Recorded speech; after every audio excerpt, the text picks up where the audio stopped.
Oh, wait, give it like 30 seconds for the ad to run. And then start the show? Yeah, well, then somebody says, hey, let's start the show. Cue me. Yeah, I'll give you the finger. Wait, Whoa. a finger. Whoa. A finger. Man, I thought this was a polite podcast. I think we've probably given enough time for the ads. Let's start the show. It's November 10th, 2011. Welcome to This Is Only a Test, the official podcast of Tested.com.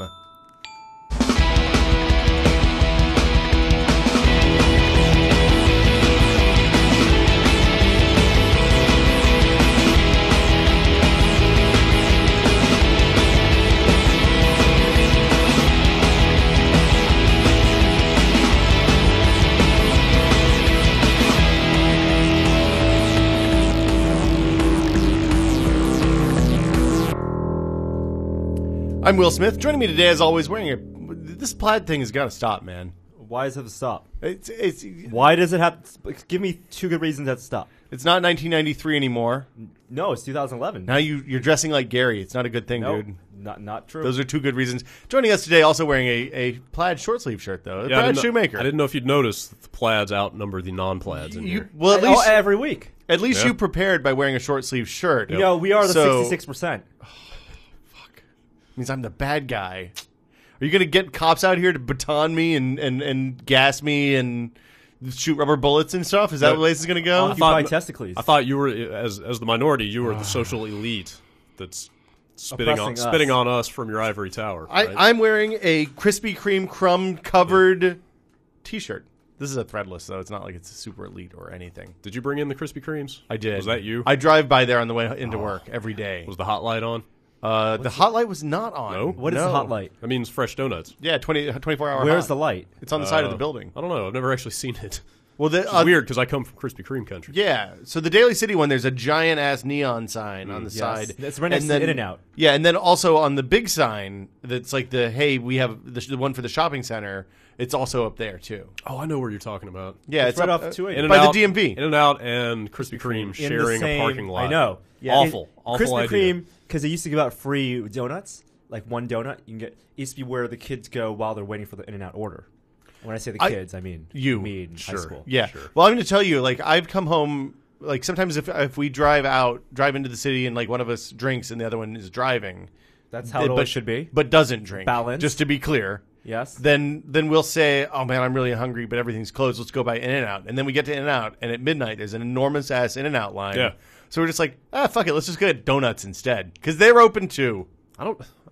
It's not a good idea. Donuts and beer doesn't sound like a great combo. No. The worst thing you can do when you're in the post-drunk pre-hangover phase of an evening You get really is bad to get a lot of sugar. Consume in a lot you. of sugar, Yeah. right? It is always a bad idea. Yeah. But something that's savory and meaty, that's totally fine. Salty. Grease. Yeah. Grease is good for you at that Yes. point. That's what science has taught me. In a similar vein and keeping with the theme of the show, I got a press release, or actually it was like a kind of press outreach from a PR firm the other day for a new product, which is a preemptive hangover cure patch. That shit doesn't work. It's a patch. It's like a nicotine What, patch. is it like birth control? does it- Yeah. You put it on your ass? You apply the patch to your skin before you go out First drinking. of all, there's no patch birth control. That's not how it works. Yeah, There's there patch is. birth There control, totally dude. is. Really? Yeah, there totally is. Really? It's time released. It's the same. Yeah, it's for scary. late. It's not for dudes. Okay. Okay. Yet. Yeah, you just put it over. It's like a little hat. You put it. Wait, no, that doesn't work. No, That's a bad idea. No. What happens if you have if you put too many of those patches on the don't get hungover? Yeah. Oh, I don't know. It's a good question. We should, What? That's why I bring it up. Just Perhaps it bears testing. Because remember, Yeah. and thank you for smoking. They put too many of the smoking patches. You have some really crazy dreams. So the question is, And heart palpitations. if Norm and I are testing this, would you rather be the one that tests the crazy patch or the because like my technique for not getting a hangover is really easy. I just drink a shitload of water. Yeah, that helps. A shitload of water does help. I feel that, or it seems like you have to alternate though. Like you can't just drink a bunch of water at the end of the night. There it are needs to some- be like have a drink, have a glass of water. Well, back- if you back and know- forth. No, If no, you no. know in You just advance- chug 2 glasses I of have water to do before you that, go to bed. But I'm getting old. So. It is. It's that time. Yeah. The thing I find is if you know you're going to go out and make bad decisions, You eat you drink a beforehand. lot of water and you eat beforehand. So you drink water all through the day. Yeah. So that you're coming into the night, Sure. sky blue water, Sure. right? And then you drink and you drink and you drink. And then when things start changing color, then you switch to water for a little bit. Okay. And then back into the beverages. There are supposedly some other, remedies for hangover. For example, I don't know. I've just heard of them. I think your task is clear then. Yeah. It's time to start cataloging and testing. How much beer would you need? Beer takes too long. Let's just get the Jedi mind trick thing out and do that again. But I think I got really I had a terrible hangover. Hard liquor and beer, different kinds of hangovers. Yeah, right? I at this point in my life, it's hard for me to drink. Like, I physically cannot drink enough beer. I'm not. This isn't a humble brag. Like, I don't like it's too much volume for me to really develop a crushing hangover. Maybe if I'm out in the sun. But you don't drink for the hangover, huh? You don't drink for a hangover. I know. I'm just saying, in order for me to get a real bad hangover, I got to get into some brown liquor. Okay. I think we can arrange that. We have that technology. Yeah. These bad ideas are born right here. All those people watching the Skyrim stream right now are really missing out. Yeah, quality is top shelf content right here. Nothing like talking hangover tech. As always, we're broadcasting live for premium members. We record usually on Thursday morning around 11 o'clock Pacific time. We're starting at 10:30 today, but you can check us out there every week. Norm and I talk about it on Twitter. It'll be on the Google Plus page and all that stuff. How are we doing? Is it bad form to ask about the stream while we're in the stream? I have closed the stream, so we don't know anything about the stream. The stream. Okay. I don't even know if they might not be able to hear us. Could not be working. Probably for the best. Yeah. Let's just jump into news. It's kind of I don't know if it's a big news week. I think we're out of the big news week. Light week? Well, some big stuff happened. It wasn't a big news week last week. Yeah, last week was kind of a big news week. We just talked about your iPhone. So there was no news. What was the big news last week? The big news was that you got an iPhone. No, but what was the real big news then? If it was you bought an iPhone. I don't remember. See, it wasn't a big news week. This is a much bigger news week Things than last happen. week. This is a much bigger news week than last week. Tell me why. Mobile Flash is dead. Wow. Adobe threw in the towel. Yeah, they said it turns out this wasn't a good idea after all. I also saw, I guess maybe this is related, on the local news, they cut like 10% of their workforce. That is, which is on the local news because that's a local interest story. Yeah, and Adobe employs a whole, I don't know how many people. It's thousands of people in San Jose. 7,000 people company-wide. 650 people. They cut like 650. Yeah, there've been actually a couple of big cuts lately. AMD laid off 10% of its workforce last week, which we don't talk about that stuff on the show usually, but definitely a big bummer. And a lot of people I've worked with for a long time are no longer employed at AMD, which is a little bit of a lot of a bummer, I would say. Wish the best to those guys. But yeah, so Adobe said, "Hey, Mobile Flash, maybe not such a good idea." And basically, they're just ending support. They're going to continue supporting the platforms that are currently supported. I think most everybody seems to be on Flash 10, 10.1. I don't think very many platforms actually got Mobile Flash 11 yet, which is fine. It's a glorified video player that doesn't work very well on any of the devices that support it, in my experience. I don't know. You've used more Android tablets than I have. I think it works fine on BlackBerry RIM, and BlackBerry is going to continue supporting Flash on their own. Like Chrome style? On the BlackBerry devices. But so on the BlackBerry, did it support like Flash games, or was it just no? Had video and Flash games. Okay, but could you play? Because like the Android tablets that I tested that had Flash you couldn't support, play them because there was no. It wasn't touch control. Like the mapping wasn't right. Yeah, but they ran. But even then, there was weird. Well, so the touchpad has Flash. In my limited experience, Flash on the touchpad is less than ideal. Right. Like even the YouTube player, which I would think would be the most robust thing on there. Yeah. Just like the resolution selector, like 360p, 480, that doesn't work very well. Okay. The expanding the size doesn't work at all. It's if you blow it up to full screen, it works okay, but it's pretty clunky. Like bad frame rate and blocky, or frame rate varies. Sometimes it's fine, sometimes it'll chunk up, but it's really dealing with the controls is very unpleasant. Yeah. The thing that seemed like the killer app for Mobile Flash for me, or at least from what I understand, people are using Mobile Flash on tablets for, is porn.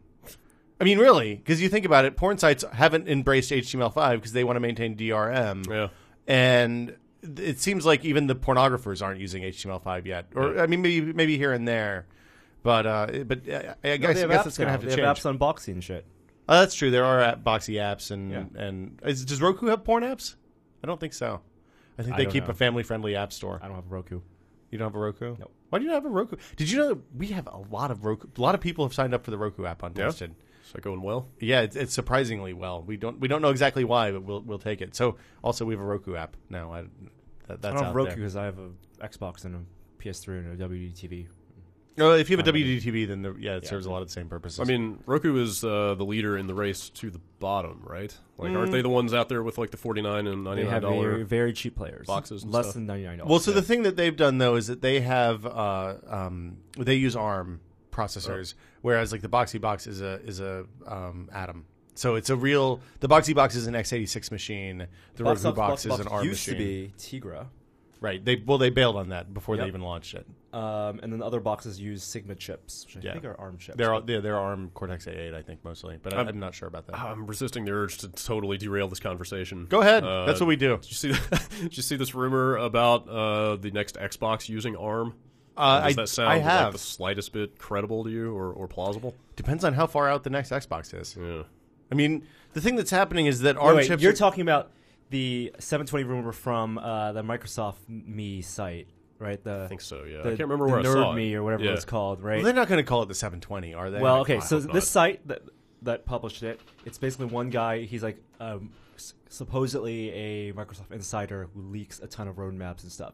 He did 2 big posts this year, or recently. One was the 2-year roadmap for Microsoft, including when the next versions of Office, Windows 8, Windows 9, and the various stages of development for those products would get released. Got a lot of flack for that. And then he did a post more recently where at the bottom of the post, it was mostly talking about Windows Phone roadmap, but at the bottom of it, he did mention Xbox 720, which he says is next year, in development now it's at E3 next year, with same code as, a lot of same code as I think Windows. That's right. Yeah, that was the other side of the story I saw was that it would use like a Windows 9 kernel. Exactly. But the more interesting part of his post is his insight into the development of Windows Phone and why it's still on the old Windows Mobile code and not Windows 8 code, and why, because they wanted that to be the phone form factor. You win Windows Phone 7. Windows Phone 7, and not, and it's not going to. That's why Windows Phone 7 it was never going to be a tablet OS. It was just going to be the phone. Well, I mean, their business is selling OSs to people who make PCs, and they don't. If that is their business, they cannot charge as much money to the OEMs for a device that costs $500 as a device that costs $1,000 or $1,500 or $2,000. So they have a vested interest in keeping PCs expensive and big. I don't know. I think anybody who's talking about Windows 9 kernel at this point is kind of blowing smoke. It's my feeling. It sounds like this guy may be a credible source, though. He refers back to his older posts once actually stuff does come out and say, I told you so. Yeah. I have no idea who he is, but he's, his proclamations about next Xbox is, smaller, cheaper. Yeah. I think that's definitely true. Less of a leap. I mean, that's kind of what we're expecting out of everything next generation. Well, I mean, this is something we talk about in the office a fair amount, just shooting the shit. But I mean, the thing that's going to happen is it isn't going to be as big a leap from this generation to the next, simply because this generation was right at the beginning of the programmable shader era. I mean, this generation, I can't remember the exact number of shaders that the Xbox 360 has, but it's really, really low. 64 or something? 64 or 80 or something like that. And they get around that, but that's why the 360 especially only does a lot of kind of post-processing effects. So things like the film grain and the what's it called when there's dust and stuff on the screen. Depth of field is another one. So they're using a lot of these post-processing effects to hide the fact that they can't actually do real hardcore bump mapping and per pixel lighting and stuff like operations that across an entire scene. Yes, mapping is limited. Post-processing, I mean, de-reses it almost. Man, I love talking to you guys. Stuff's so cool. Well, but I mean, the thing is, like, you look at so if the Xbox was based on what's essentially like a Radeon 97, 9800, somewhere around there, something that was, I think we put in the Dream Machine at Maximum PC in like 2003, September of 2003. Then literally that was a DX9 part, the first DX9 part. The one that's in the Xbox is kind of somewhere in between what shipped as the 9700, which was very, very limited, and what shipped as the 9800, which supported later versions of the pixel shader model and all that stuff. I mean, it's a weird place to be for for them, because like now you can put a 200 at the resolutions that you run on a TV at 1920 by 1080. You can put a really kind of low end graphics card by today's PC standards in, and you're going to get a good experience and be able to turn up AA and anisotropic filtering and all that stuff, and still have plenty of horsepower left over for 3D and all that.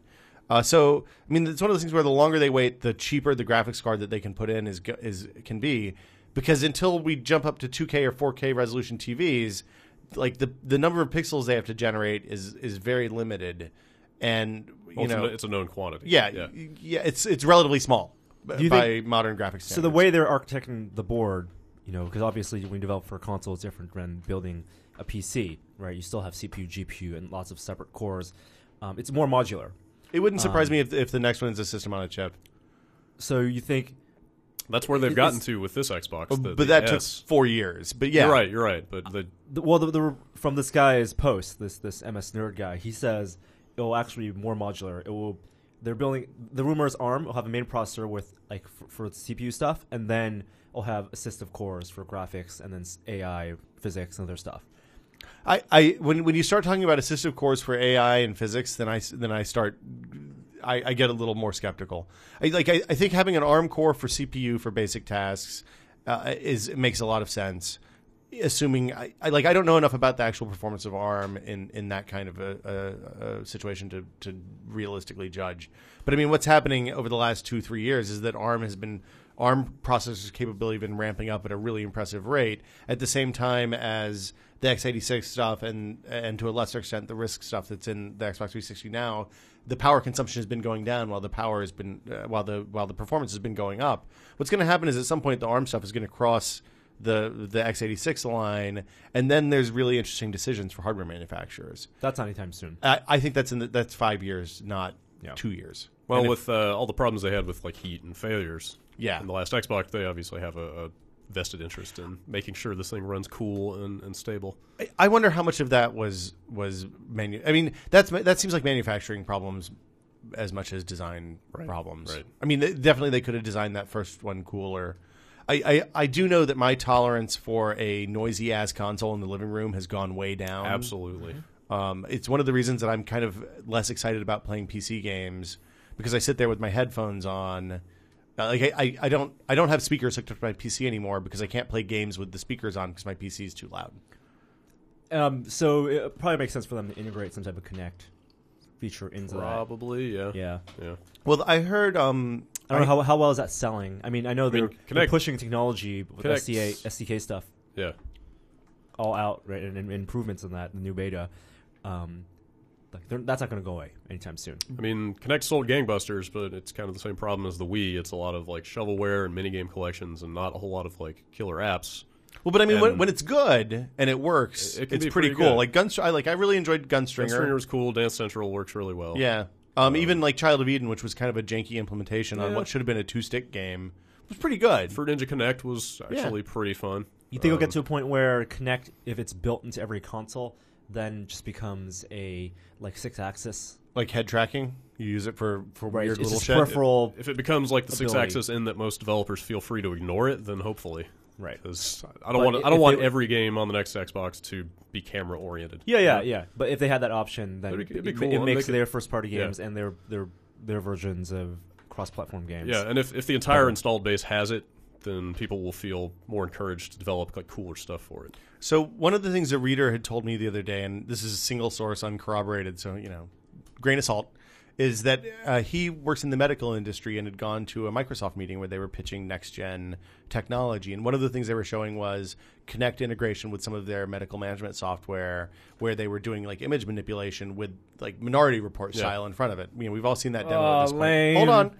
But then he said that the sales guy was pitching a next-generation, higher resolution, more detail Kinect, which for business year applications, which doesn't not make sense. Because the thing is, think about it.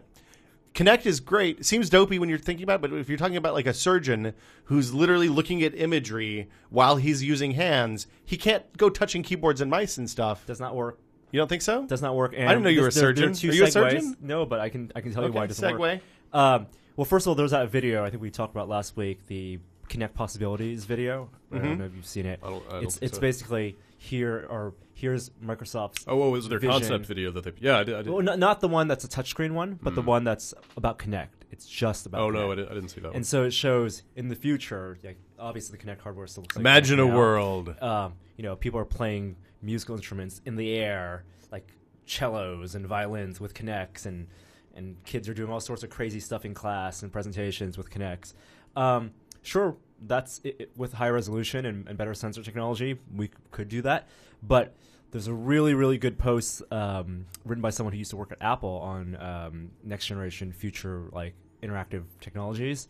Wrote about why all this Microsoft video stuff is stupid and why touch screens and Kinect motion gesture stuff, Minority Report stuff, basically is the wrong type of future because it's just extrapolating what we know now about touchscreens and not actually being innovative. And his example is it's a really, really long post, but his example is a hand. And basically the too long didn't read version of it is that next generation stuff needs to have haptic feedback. Without haptic feedback, touch and gesture stuff is useless. Well, I mean, it's not intuitive at all. That's the knock against touch, say, like on a car, in-dash car thing is right? Like in a car when you're adjusting the radio or setting cruise control or whatever, having the physical button, having the physical knob makes a ton of sense. And if you have to reach over and try to control the touch screen, you have to take your eyes off the road to do that, whereas I can turn the volume up or down my radio just by feel. Yeah, one of the for some reason, this just made me think of the...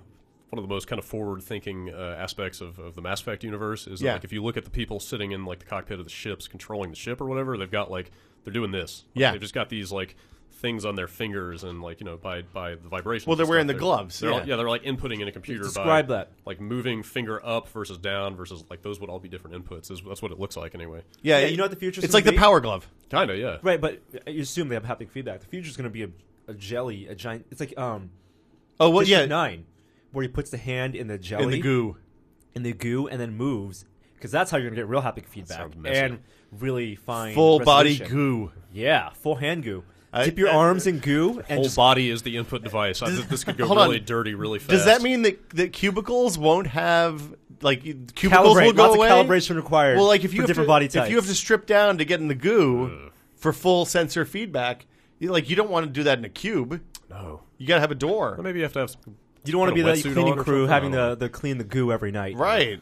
You don't know what goes on with that goo at night. The goo's self-cleaning. The goo takes care of itself. Oh, man. Is this an intermediate step to the erogenous cloud stage?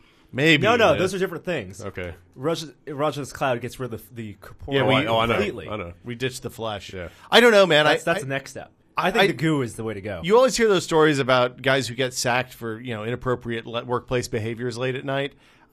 I can't imagine how horrible it would be to be like, oh, yeah, well, okay, you got a new computer coming in. This one was in accounting before. And you're like, oh, God, what did those accounting bastards do in my new computer?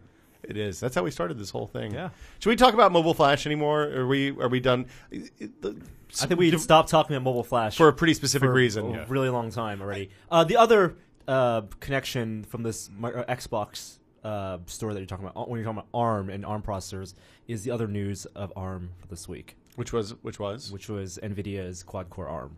The Kal-El, which we've heard a lot about. Yes, it's not really a secret. No. There's just now that is officially Tegra 3, and there's hardware announced for it. Yeah, it's going to be in the Amazon Transformer Prime. Asus Transformer. Asus. Did I say Amazon? Yeah. Asus Transformer Prime later this year. Out in December, $500. They're still working out battery life with that. And I actually just got an email from them this morning with more details about the device. That tech demo video they put out a while back sure did look impressive. Well, it had been on stage at All Things, the D conference, I think, in China. And they had released teaser videos for it. Now, one of the big selling points about the first Transformer was the price. It was $100 cheaper than the iPad. But that was only I think it was a 16 gig model. $100 cheaper. This one is not going to be $100 cheaper. It's going to be $500. And I don't know if we want to run over all the specs. Yeah, go to it's 10.1 inches. 10.1 inch. It's going to run Android 3.2 at launch with Honeycomb later. It's running, of course, Tegra 3 quad-core CPU. or and has everything you'd expect from an Android tablet. Front camera, Bluetooth 802.11. It is 1280 by 800 resolution. Okay. And like the other Transformer, you can buy the keyboard, the dock. Does it work with the same dock, or is it a different dock? I think it's a different dock. Okay. So a couple of interesting things about Tegra. I don't know if you saw, but when Anand did the iPhone 4S review a couple weeks ago, they actually built using the open source or the publicly available version of the Unreal Engine for iOS. They built a benchmark for iOS using Epic Citadel, basically. And then running that versus GL benchmark scores, which is a cross-platform graphics benchmark for phones and tablets, basically. Tegra did not do well in those tests, Tegra 2. So I wonder how much, especially compared to the newer Power VR graphics that are in the iPad 2 and iPhone 4S. This is a name I haven't heard in a while. Power VR is delivering a ton of graphics to phones. It's crazy. Because when you hear Power VR, you think of I think of like tile-based GeoQuake rendering or something. Yeah, they rendered from. They had a weird thing. They instead of rendering from the Z buffer back forward, they rendered from the forward back, which makes a lot of sense on. These specifics don't matter. The upshot is when 3DFX was brand new and a cutting edge graphics card, Power VR was, I think, the first competitor to them that delivered a real 3D accelerator. And then Rendition and Intel and NVIDIA and ATI and all the other guys came on. But Power VR, and the weird thing about Power VR was unlike the 3DFX cards, which you had to use a pass-through to connect, the Power VR card just sat in a slot, in a PCI slot in your machine. So you didn't have to connect it. Performance, regardless of performance, because Tegra 3 obviously is much better than Tegra 2, not only in the having 2 more cores, but also the extra hidden 5th core for power management. When you're not using all 4 cores, it actually defaults to lower, like a smaller 5th core, but also NVIDIA's own graphic stuff. That's how they're differentiating it from other ARM Cortex A9 chips. But I mean, are they saying this is going to be a better? This is pushing Cortex A9 to its limits, because after that it's going to be A15, right? Next generation, and the A7 for low power stuff. The extra 2 cores, and Ryan wrote a post about this. It's not going to hurt battery life that much because you have the hidden 5th core, and current dual core ARM chips have that technology. So they just don't use the 4 cores if they don't need them. But it's still it's actually very like 3DFX. It's going to fragment the mobile space even more because you have Tegra only games, and NVIDIA doesn't care about the ARM brand; they care about Tegra brand. So they're pushing Tegra really hard.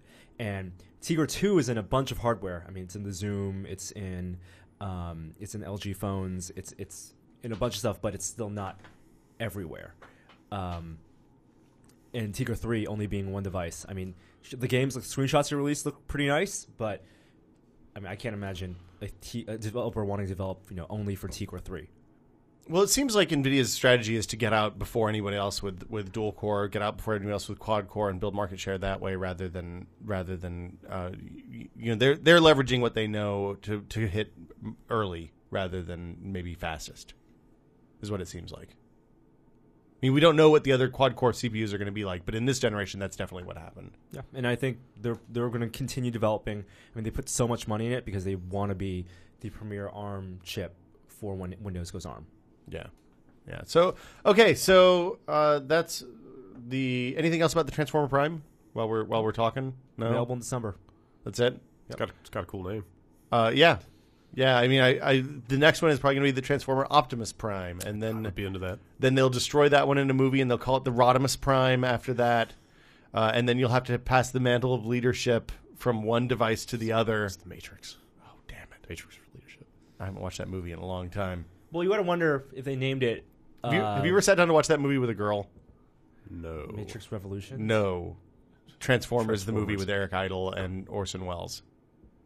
No. The only true Transformers movie ever made. Yeah. Well, when they released that on DVD, I was really excited because I remember seeing that when I was probably 12 or 10 or something. Yeah. And I bought it. I was like, Gina, we got to watch this. This is going to be amazing. I don't know if that was the correct use of that DVD. I and then you cried. Within 4 minutes, I realized the error I had made. Oh. Because, the movie opens by destroying all the old Transformers. I mean, it was just a savage clearinghouse of Autobot death. Right, there were children crying in the theater when I saw that with my grandmother. So many new toys got sold. Right. When that movie was made, did they destroy the Transformers for emotional impact or for merchandising opportunities? Merchandising opportunities. It was to usher in a whole new line of action figures. Right. But, I mean, it was handled pretty tastefully in the movie, though. Well, there were great songs and everything. Yeah, like those. You got the touch. That's it also had that like sort of pseudo Vangelis like 80s synth stuff going on. That was good stuff. That was an emotional death scene. Did Megatron get killed too? He turned into Galvatron. Oh, that's right. Yeah. God, I have no connection to the old Transformers. You missed out. You missed out. Hold on, you're in between us, right? Because you're like what, 32, 33? Yeah. Yeah. So you split the difference very close exactly. to Will. I was coherent for that era. Yeah. I mean, that was like coming home from school, you were pissed if you didn't make it home by 4 to catch Transformers G.I. Joe Super Hour. Those were the premier cartoons of the early to mid 80s. Yeah. It was mid to late 80s. Well, late 80s. You're right. Early 90s. Darkwing Duck. DuckTales. Well, Darkwing Duck was when I was in high school. So like Animaniacs. That was about middle school for me. Pinky and the Brain. Yeah. I guess Pinky and the Brain was part of Animaniacs, right? Yep. And then it spun off. Yeah. The Transformers thing was you talk about Orson Welles.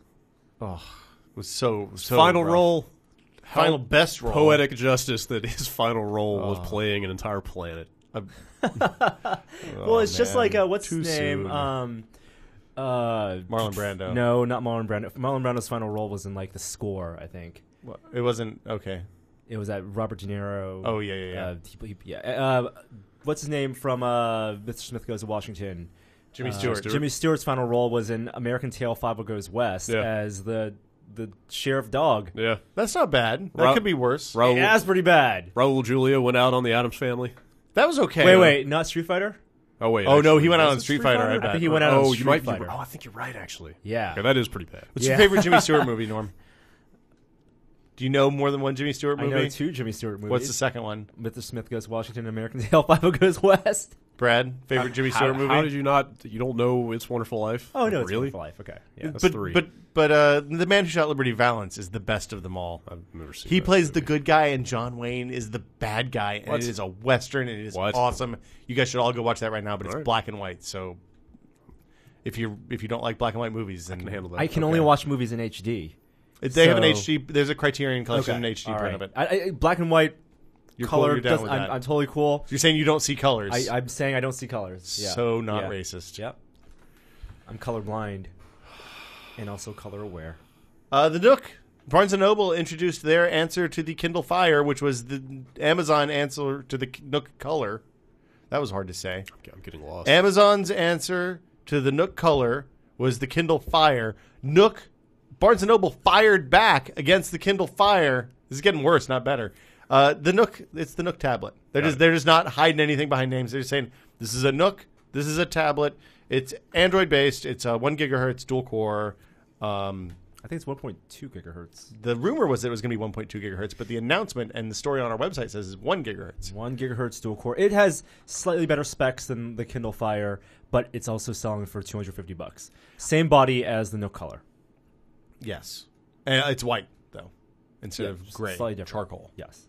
Do you think is there really enough room in the tablet market for this many players? Absolutely. In perpetuity? Like, you don't think these, like, half these guys, these guys are going to wash out? Well, I mean, some of them, I'm sure. The advantage of... So, Kindle Fire and Nook Tablet are very different from, like, the Samsung Galaxy and the Asus Transform and whatever other... and the Acer tablet, because they have software infrastructures and services tied to it.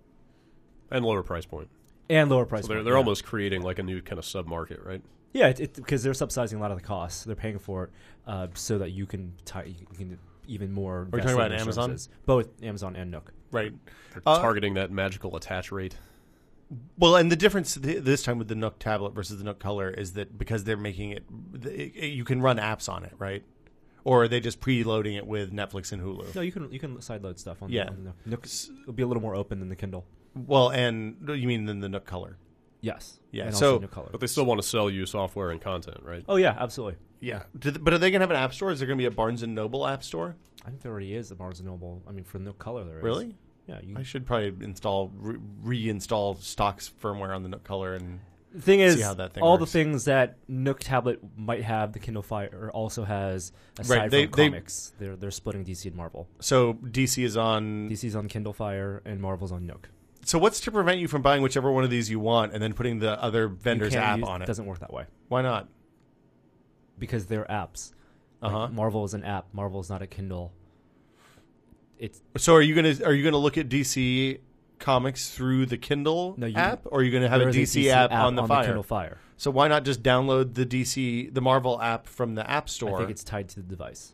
Really? I think so. That's really lame. Yeah. See that just them doing this just means that the way to see comics from everything you want is to buy an iPad, because you can get the DC app on the iPad, you can get the Marvel app on the iPad, you can get all the comics you want. Yeah. I don't know. I think that's weird. I mean, the thing people are going to do is they're going to buy whichever tablet they want, and they're going to put the Amazon app on the Nook or the Nook app on the Amazon if they want to buy stuff from Barnes and Noble. At $250, I mean, it's kind of a hard sell when Amazon's going to come in at $200, especially when the advertising campaign for the Kindle Fire is in full swing. There are ads everywhere for it. I mean, it's coming out in 5 days. Well, and Barnes and Noble announced that it's going to come preloaded with Netflix and Hulu. The Amazon then immediately fired back and said, "Hey, we have those guys too." It's unclear whether they're preloaded. I don't think they're preloaded. Yeah, but you can go to the app marketplace and download them immediately. It's a real arms race going on. Yeah, I mean, but it's the stupidest arms race ever, right? I mean, people who bought the way this works is you buy into the platform. No, it's a great arms race because it's great for people. Yeah, exactly. For us, like, holy shit, the Fire is that much better, incrementally. But I mean, it was already pretty compelling to begin with if you didn't want to buy into the iPad. But it's just ridiculous to have an arms race tied to bookstores on an open platform, relatively open platform. It's less about being a bookstore, though. Well, they're trying for Kindle, right? For Nook, more about being a bookstore. So if you're buying, you have a pre-order available for the open for the Fire still, right? Yep. Are you going to keep it or are you going to let it go? I will know by 5 p.m. today. I think it's going to be. I mean, they upped their original shipment. I think they're now planning 5 million shipments initially. But I still think it's going to be hard to get. Why would you buy first 2 weeks after launch? Why would you buy a Nook instead of a Fire? If you already have Nook Color, or Nook, and you have tons of books on the Nook. But why not just buy a Fire and then download the Barnes and Noble app? I don't think you can do that. Why not? You can sideload the Google Marketplace on. I'm not sure you can do that. We'll know next week. Okay, that's literally that is the first thing I'm going to do. All right, just prepare yourself, Brad. Are you interested in this? I mean, you got the touchpad. Yeah, I'm sitting on the touchpad. I'm waiting to see what the next Apple. Dude, you should sell your touchpad because they were selling for like $300, $400. I don't know if they still are though. It's selling for more than $200. Maybe. Then you can upgrade to a Fire. Do you have Amazon Prime? I do. Do you have Kindle books? No, not yet. Do you read? Yeah. Okay. Do you read ebooks? Like I read paper. I like reading paper too. I live 2 blocks from a library branch. You know, I get books. San Francisco Public Library sports Kindle now. You live 2 blocks from the Clement branch? Yeah. That's a really nice library. It's a really, they just super nice. Just completely playground, and they have like the ground floors. It's kind of creepy that you went straight to the playground, dude. You have to go through the playground to get into. It's a really nice grounds, though. I mean, there's obviously like a groundskeeper there. I've never been to a San Francisco Public Library. It's the only super nice one. They actually rebuilt the one on Terrebonne too. The one downtown is new too. The main branch, the main branch has been fucking busted. It's old. I've worked out of there before. Really? I was downtown for whatever meeting or something. Like I just took my laptop into the library. They've got like little cubicles. Do they have free Wi-Fi? Free Wi-Fi, yeah. Wow. It used to be like the hot shit like 15 years ago when internet was slow. How does a library get dumpy? I mean, what the hell are people doing in there? Well, smoking cigarettes and drinking booze? It's right in civic centers. Yeah, fair enough. It's true, yeah. But a lot of people play chess around it. What kind of people, Norm? People who play chess. Civic Center. Old got people? Nothing better to Is do. it like in Independence Day where Jeff Goldblum's father's out there? X-Men. Okay, I can see that. You're right, though. The SF library does have Kindle checkouts. Yeah, that's new. But they're finite. There's, you get one at a time. It sounds crazy. Well, no, I mean, it's like... they only have limited number of copies. We have X copies of a book to lend out, which sounds ridiculous. Really crazy on its face, but... It's really just like a license, Yep. So that's the thing that's happening is instead of buying books, you're buying licenses to read books now. Yep.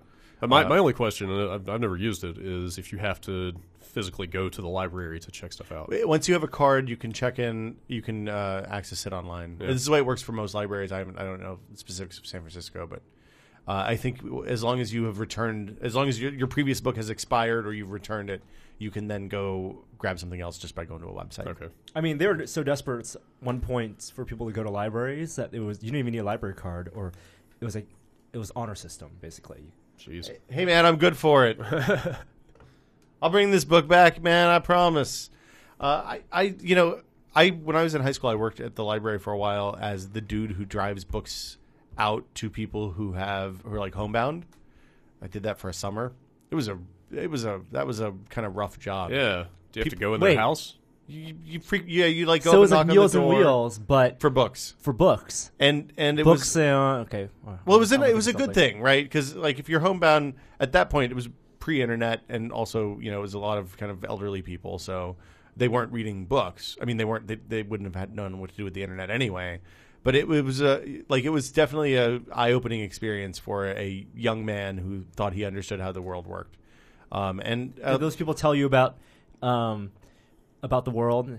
No, it was mostly just people stories. who were really happy to see a face. Like there was a lot of that. It was really. It's like that guy from Twin Peaks. I don't. Podcast is getting dark. Oh, all of a sudden, it wasn't that bad, but it was just like it was nice old ladies who would be like, "Oh, I didn't know you were coming today. I would have done my hair." And they tell you like, you're getting a job for the summer. That must be difficult work. You don't know what difficult work is. Well, no, it was a lot of stuff like, oh, have you read this book? And it was some Sidney Sheldon book, and I was like, no, I didn't. I'm Tom Clancy. I'm dead. I can talk about Tom Clancy with your husband. Oh, he died 22 years ago. But it was nice. I got to meet a lot of people, and I got to drive around all summer, so it was fun. I didn't make it was a volunteer job though, so I probably ended up spending more money than I would have made. The old people you knew, are much nicer than the old people I know. Well, I mean, there were grumpy old people too, but those you just kind of dropped the books on the door and ran, right? The problem was you had to collect the books that they had out still. So then it was if it was real. This has gone horrible places. But if it was a real kind of like, it was kind of sad because a lot of these people, like their families didn't come visit them or any stuff like that. They clutch your arm like, "Don't leave, don't leave." Hello, sir. I am here to collect your only source of joy. But I'm going to bring you more. I've got more for you. Okay, that's fair. But it was like the book would be missing. One of the books would be missing. I'd be like, okay, I have the list. Are you keeping this? No, I want to send that back. Okay, well, I have to get it. I don't remember where it is. And then it would be like a scavenger hunt through the small house to find the. You would go in their house. You'd be like the repo man for books. No, I wasn't like I was coming with a tire iron, taking books from your Grammy. I was just going. I would stand there and like be patient, and you can't be mean to the elderly. What if it was a book about like the Holocaust or something? Well, then they're reading non-topical but interesting material. People, you mean like it's a pro-Holocaust book or an anti-Holocaust? Anti-Holocaust. Like, do you think the old people where I grew up were Nazis? No, the fuck's wrong with you, Chan? Chan? And they were like, this is a part of my life that I need to, that means something. I need, and then they needed the book for emotional stability. I didn't like take the book away if they didn't want to give it back. They just didn't get. They got one less book. And then there was a decision. There was a lot of places. Like when I think back about this, I had completely forgotten about this job, but it was a weird time. Like going back and repoing books from old people was a little 70s. rough. It was not the fucking 70s.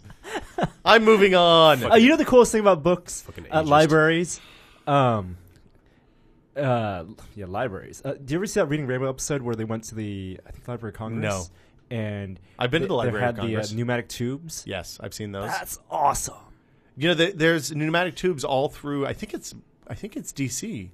Like all through the House and the House and Senate office buildings. That's how they send messages between the buildings. Tubes. Yeah, it's like Brazil style. They never worked. What qualities does the word pneumatic describe? Like air. It means pressure. It's air, pressure. It's either suction or pressure. Suction, something like that. Okay. It has to do. How does that work? The same base as pneumonia. Explain pneumatic tubes.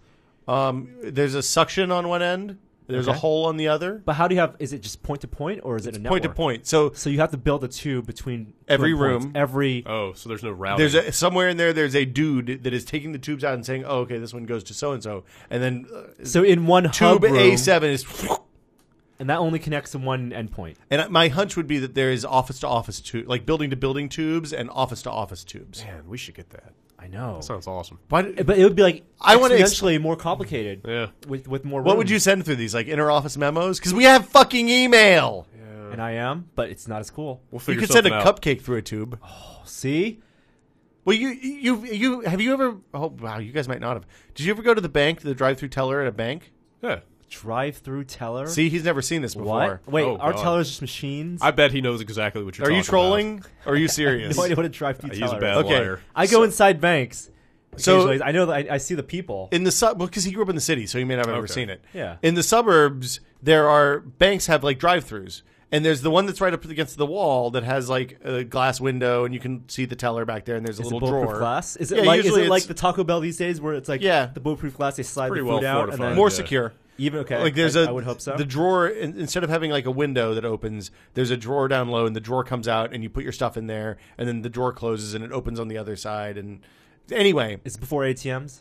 they still have them lots of Complimentary places. to ATMs. Lots of banks have shut them off now, though. So then there were multiple lanes though, and you couldn't have the cars all right up against the building with the glass window. So one lane out, 2 lanes out, 3 lanes out. There's a big giant machine that's either on the floor or attached to the ceiling, and it spits out a canister. So you have the little intercom.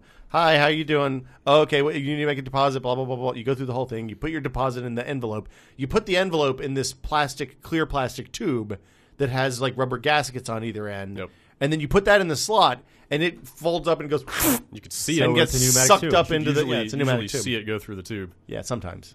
We didn't Pneumatic have those tubes when are I was a kid. transparent. They're translucent. Not right? always. They're better. could just when be they're tubes. Well, translucent. yeah. It's ideal if you can see the stuff. Yeah. I think the guys who find clogged tubes would rather they be transparent. Yeah. Yes. Yeah. It's like the Futurama people movers. Oh, I know. It's the same idea. Oh, exactly. But those were not point to point. Those had some sort of system of moving between. They tubes. routed. Yeah. Yeah. Through magic. I don't know exactly how that worked. Anyway, I don't know how we started talking about pneumatic tubes, but the Galaxy Tab 7.0 is $250 now. Good to know.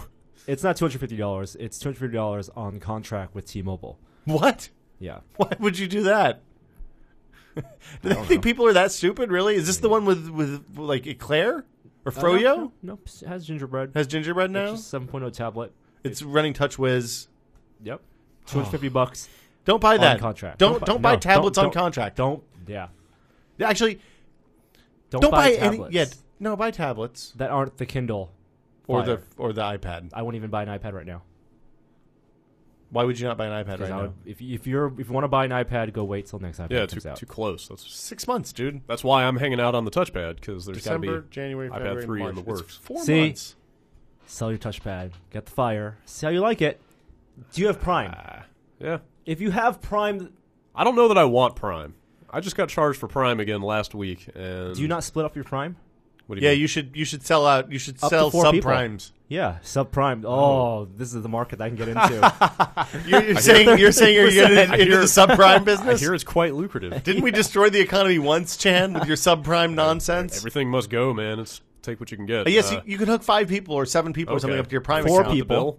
You can hook 4 family members. Does it matter where they are? Nope. Does not matter where all I can split with my family on the East Coast. It's all your honor system. family. I have cousins and nephews. Okay. These and people aren't really nieces your cousins or that nephews. pay me $20 a year to get man. the free shipping. Can everybody on that Prime account log into Prime related services? They do not get video streaming. And stuff, yeah. They don't get the book lending. They only get the free shipping. Free 2-day shipping. is the thing to get, though. That That's is you what you're want. paying Oh for. man, I got to talk to my dad about that. We're both paying for Prime. Yeah, What? You guys I are didn't know. Why would I had you no idea. do that? But pissing again, money away. the only reason that I have Prime at all is because I popped the free trial to get something I needed quickly and then forgot to shut it off. Wow, the free trial also gave you a $30 Amazon gift card, if I remember. You're clearly not- not buying enough not- stuff, Brad. not If when you I don't used feel it. that this You is know, valuable. Yeah. Yeah, you're going against trends because most people who buy Prime, who pay for Prime, buy more stuff after Right. they pay for Prime than before. Like I went to the Apple store to buy these headphones because I couldn't get Prime shipping on these. Well, on not Amazon. everything is on Prime. That's why you got to sort by Prime. But I find myself buying like $10, $15 books Yeah.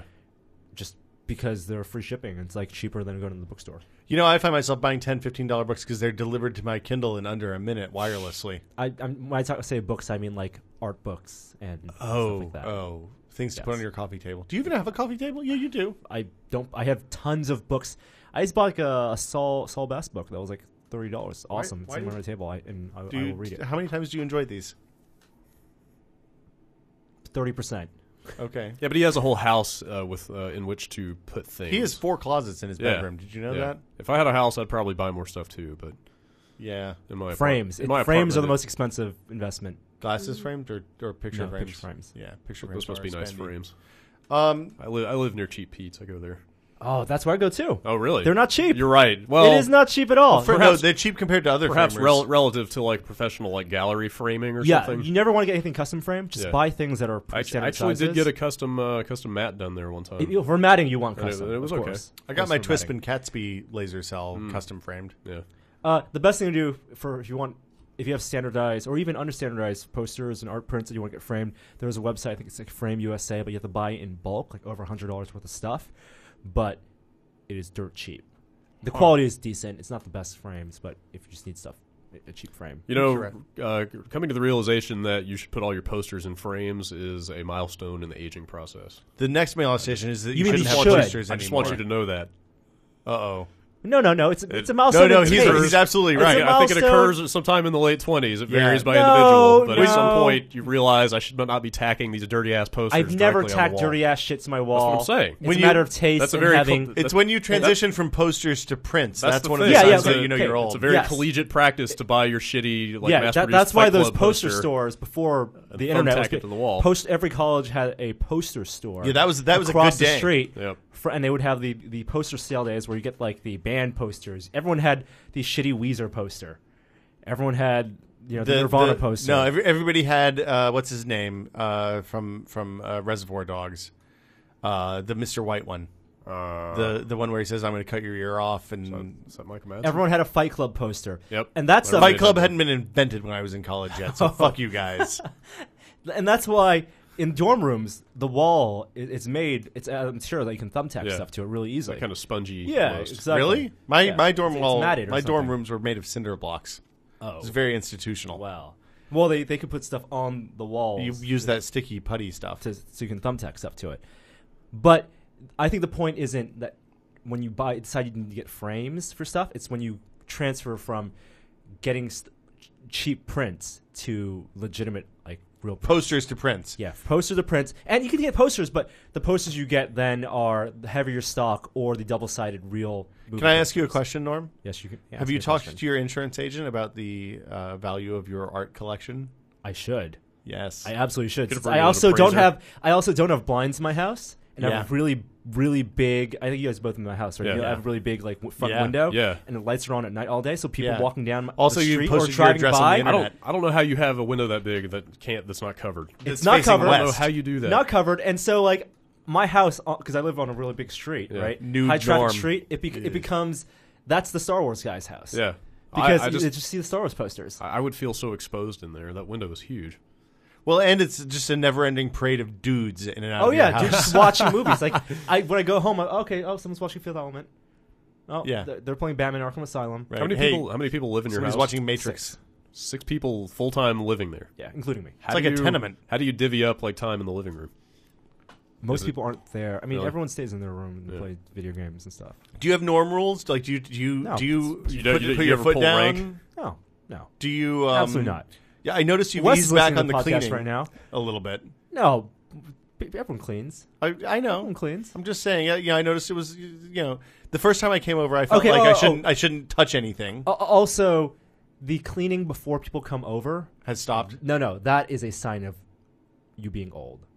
I think a lot of girls do that, just in general. No, you do it for girls. That makes sense. Well, I used to just keep my But when apartment clean dudes all the come time over, in case girls I don't. came over. I don't vacuum when dudes come over. Yeah. Okay. You vacuum after dudes leave because they're messy. Because we're gross. Yeah, exactly. Yeah. Last time the dudes came to my house, they broke my toilet. Like plugged or stopped flushing. like mechanically broke the handle. Wow. Broke the lever. Wow, that's impressive. I had to go to the hardware store the next day and buy a new one. Wow. But you fixed it up yourself? Yeah. That's nice. It makes you feel good, right? Yeah. Fixing things? Yeah. I like fixing Yeah. things. And I went from a plastic to a metal toilet handle classy. and lever, so yeah. Upgrade. I when our toilet seat, which I think was probably as old as the house was built in like 56, gave up the ghost. Wow, that's an old toilet seat. It was when I was taking it off, I was like, "Oh, this is super duper gross." I don't want to think about the implications of a toilet seat of that a old. 50-year-old toilet Oh my seat. God. Yeah, I replaced it with one of those ones that has a hydraulics in the hinge, so it goes down slow. So this is a great thing, right? You're like, oh, you put the seat down, you just whack it and walk away. Except now, every time I'm at another bathroom, I forget. Yep. And we even had it here. Like the main bathroom has real normal toilet seats, and the bar bathroom has the hydraulic fancy seat. one. Yep. Yeah, so you forget, and the incredibly loud noise. It's a really loud noise. Bad things can happen. Yeah. If you're that enamored with toilet technology, you should really go to Japan. I've always wanted to do a Japanese really toilet. Anywhere in Asia. It was the same in Korea when I went. Toilets with control panels. Explain. Word picture. Why were you in Japan? I've been like 5 times for Tokyo Game Show. Okay. So lucky. Yeah. Well, that show was a grind. Did you have a square watermelon? No. Did you eat a $3,000 cantaloupe? I saw very expensive melons. Okay. I think more on the order of like $80 to $100. That's still fucking expensive. It's pretty expensive melon. Yeah. Are they the same melons we get here? They looked like a normal melon. They're just imported. Were they like different sizes or anything? Or I can't remember. I think it was just like a pretty standard looking cantaloupe. What's the weirdest thing you saw when you were in Japan? Oh, dude.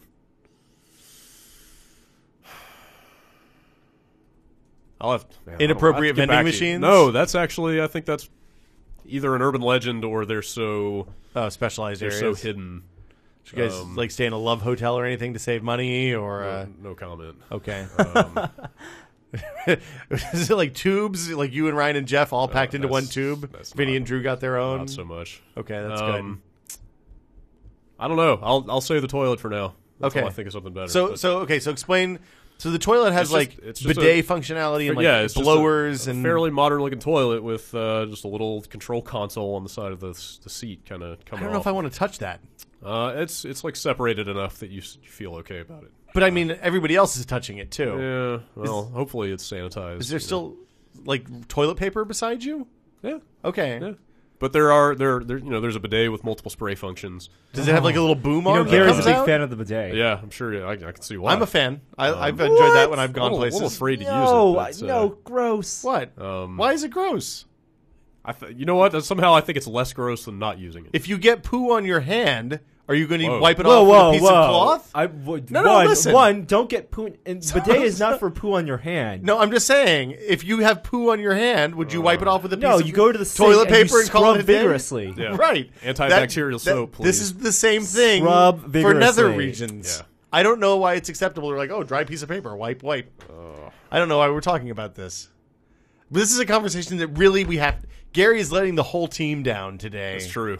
Because this is Gary would have many opinions on this. It's really sad that he's not here. I know. We could Skype him in. But. Yeah, so you got the bidet with multiple spray settings. Okay. There's a seat warming function. Hold on. I'm sorry. I don't mean to get into gruesome details here, but like when you say multiple spray settings, you mean like mist and like fire hose? Okay, really, you don't want fire. Okay, if you had to choose a spray setting. And I'm not sure what these spray settings are. I think it varies by model. Right? Honestly. Is it like pulse or like? Because what was even better than using one of those toilets was going to the Japanese equivalent of like a Best Buy and walking down the toilet aisle.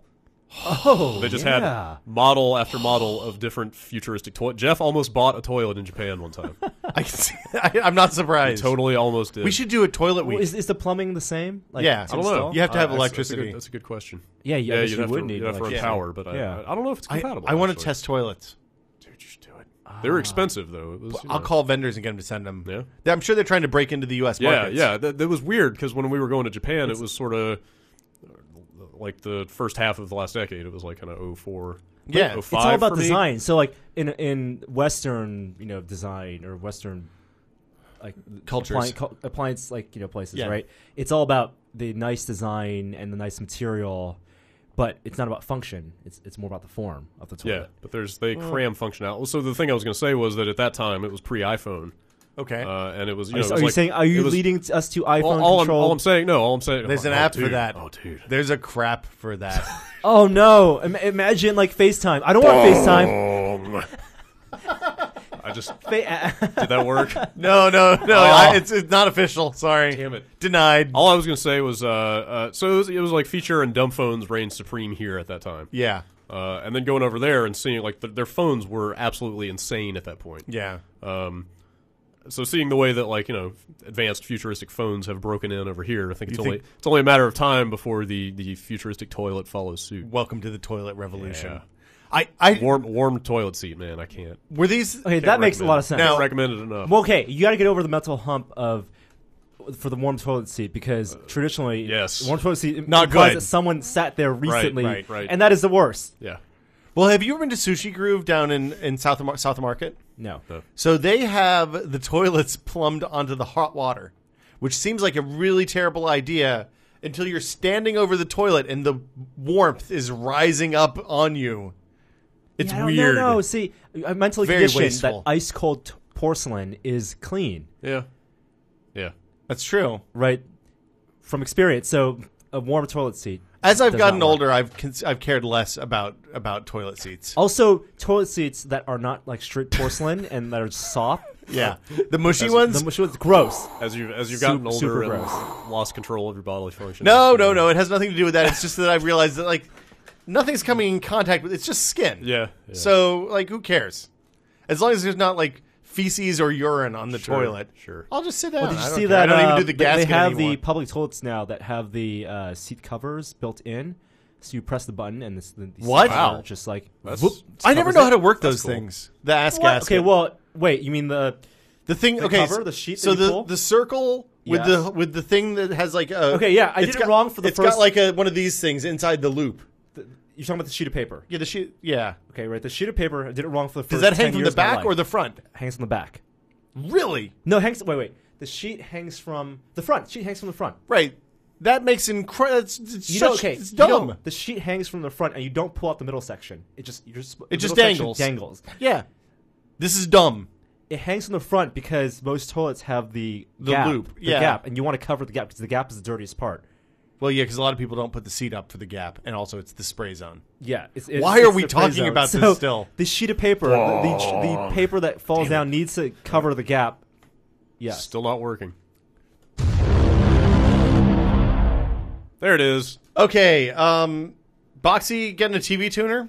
Yeah, Do we care? so diving into the Boxy software, people found that there are references to live TV.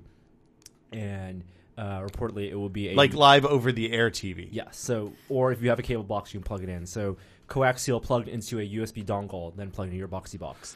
So the Boxy box becomes Google TV. No, it doesn't, because Google TV Well, you don't program. has an HDMI Yes. pass-through Yes. that So works. Your becomes Google TV dumb. I think Google TV is dumb, so that means this is Okay. this is Yeah. dumb. But Google TV. if you don't pay, but everyone with coaxial at home, you still get basic or over the air, right? You can use coaxial for warm TV tuners, Yeah. and you get over the air digital HD. And if you had that in your Boxy, there's no recording function, I think, but it still improves Boxy a little bit. I've been really seriously considering killing my cable service. Just I don't use it that much. I could plug an antenna, put an antenna up on the roof, and get the stuff that's on over-the-air channels, and be totally cool with that. That's what I do. Like the stuff that I would miss is Breaking Bad, which I'm still 3 seasons behind on. It's on Netflix. That's where I watched it. And like HBO stuff, which I can get on HBO Go. Well, I couldn't then. Yeah, you lose that. You have to have cable. I have to have cable. I guess I could get my parents to get HBO, and then take their login. Dude, my parents have HBO. Yeah, there you man. go. Are they on Comcast though? I'll be right back. No, they're on like a local southeastern. Well, because Roku has HBO Go now, so that makes your $79 Roku box a really, really good purchase. Interesting. They're on a regional, like cable like provider. Charter or somebody like that. Oh God, I can't remember. Doesn't matter. It's a guy's last name. Smith, Johnson, Jones, No. Chan, No. Shoemaker. I also realized I don't think I'm gonna get rid of cable because I think other people in the house use it, but I take back channel surfing. Channel surfing sucks.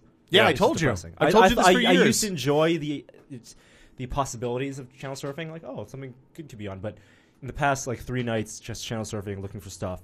Even to watch for 15, 20 minutes No, while eating dinner. no, it's awful.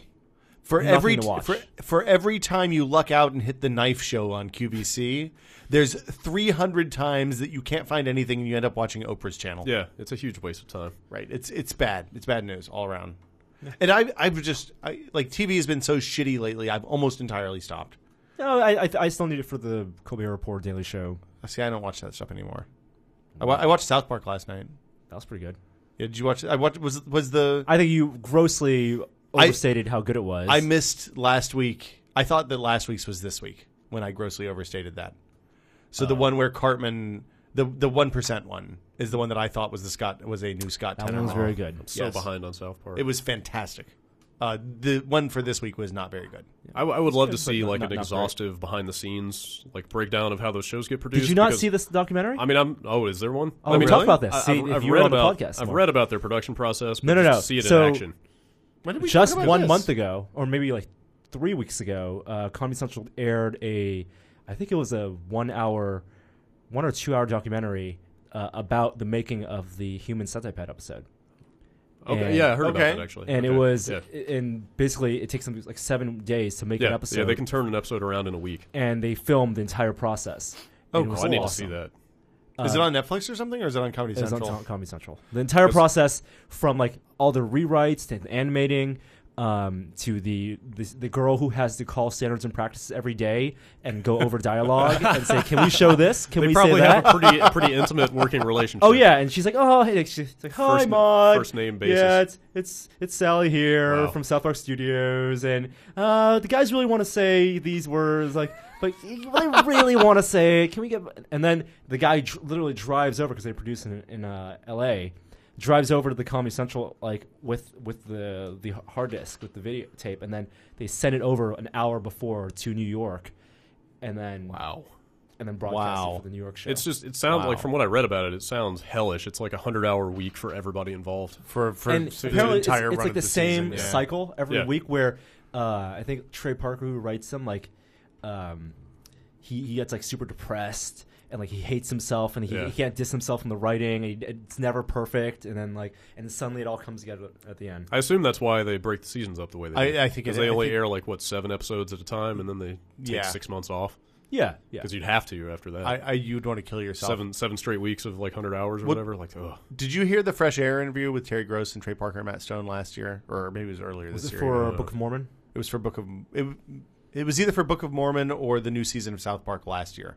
It might have been for the 15th, 10th anniversary, 15th anniversary, or whatever it was, or 300th episode, or whatever milestone they hit last year. It was really fascinating, and they gave what started out as a kind of silly interview that ended up being a super serious, like, craft interview, which I thought was very not in the Daryl Hammond super serious interview. No, okay, because that was depressing. No, that wasn't good. Okay. I'm not going to bomb again, but so the last thing we have on the list for news this week is the Republic Wireless stuff. I don't know if you've heard about this, but these are the people that do the phone service behind Google Voice, the VoIP service that they provide, and they're selling it's an Android phone. I think it's an LG Android phone, like an Optimus 2 or something, for LG Optimus, $20 a month service, $19 a month, data and voice. Is it $19 or is it $19.95? It's $19 a month. Okay, that's pretty good. And the phone itself is $200, no contract. Nothing's on contract, or $100 with a code. So how does this work? It works over Wi-Fi. So they but want all the time? As much as you can. It piggybacks on Sprint. Okay. And you only get like 350 minutes or 550 minutes, 150 texts, and like 550 minutes is a shitload. I never use 550 minutes. But only like 300 megs of 3G. Oh, so that's pretty low. Yeah. Interesting. That's you can get that now. You can order one now. Yeah, I think they're shipping next week or something. So, if you want it in on smartphones, the bad news is it's not a GSM provider, so you can't because they're tied to Sprint. You can't like unlock an iPhone or something like that and put it on there. But still, I think it's super interesting, and I wonder if they provide what their tools are like. If they provide tools to help you manage data usage and stuff like that. There are tools to let you know how much of your data is over Wi-Fi and how much is over 3G. Okay, cool. And it's not like if you just violate, cross the line, then you get warnings. They don't cut you off. They come to your house and break your kneecaps? Yeah. Is that it for news? Anybody else? Anything else? Nothing exciting has happened while we've been in here? I'm going to play the song.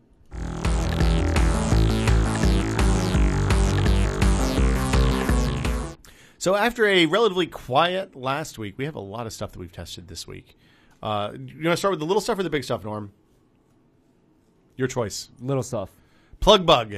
Yeah, I'm using it right now. Do you know what this is? Paint a word picture. Plug-bug is a USB power adapter. It's on the other side. It's red.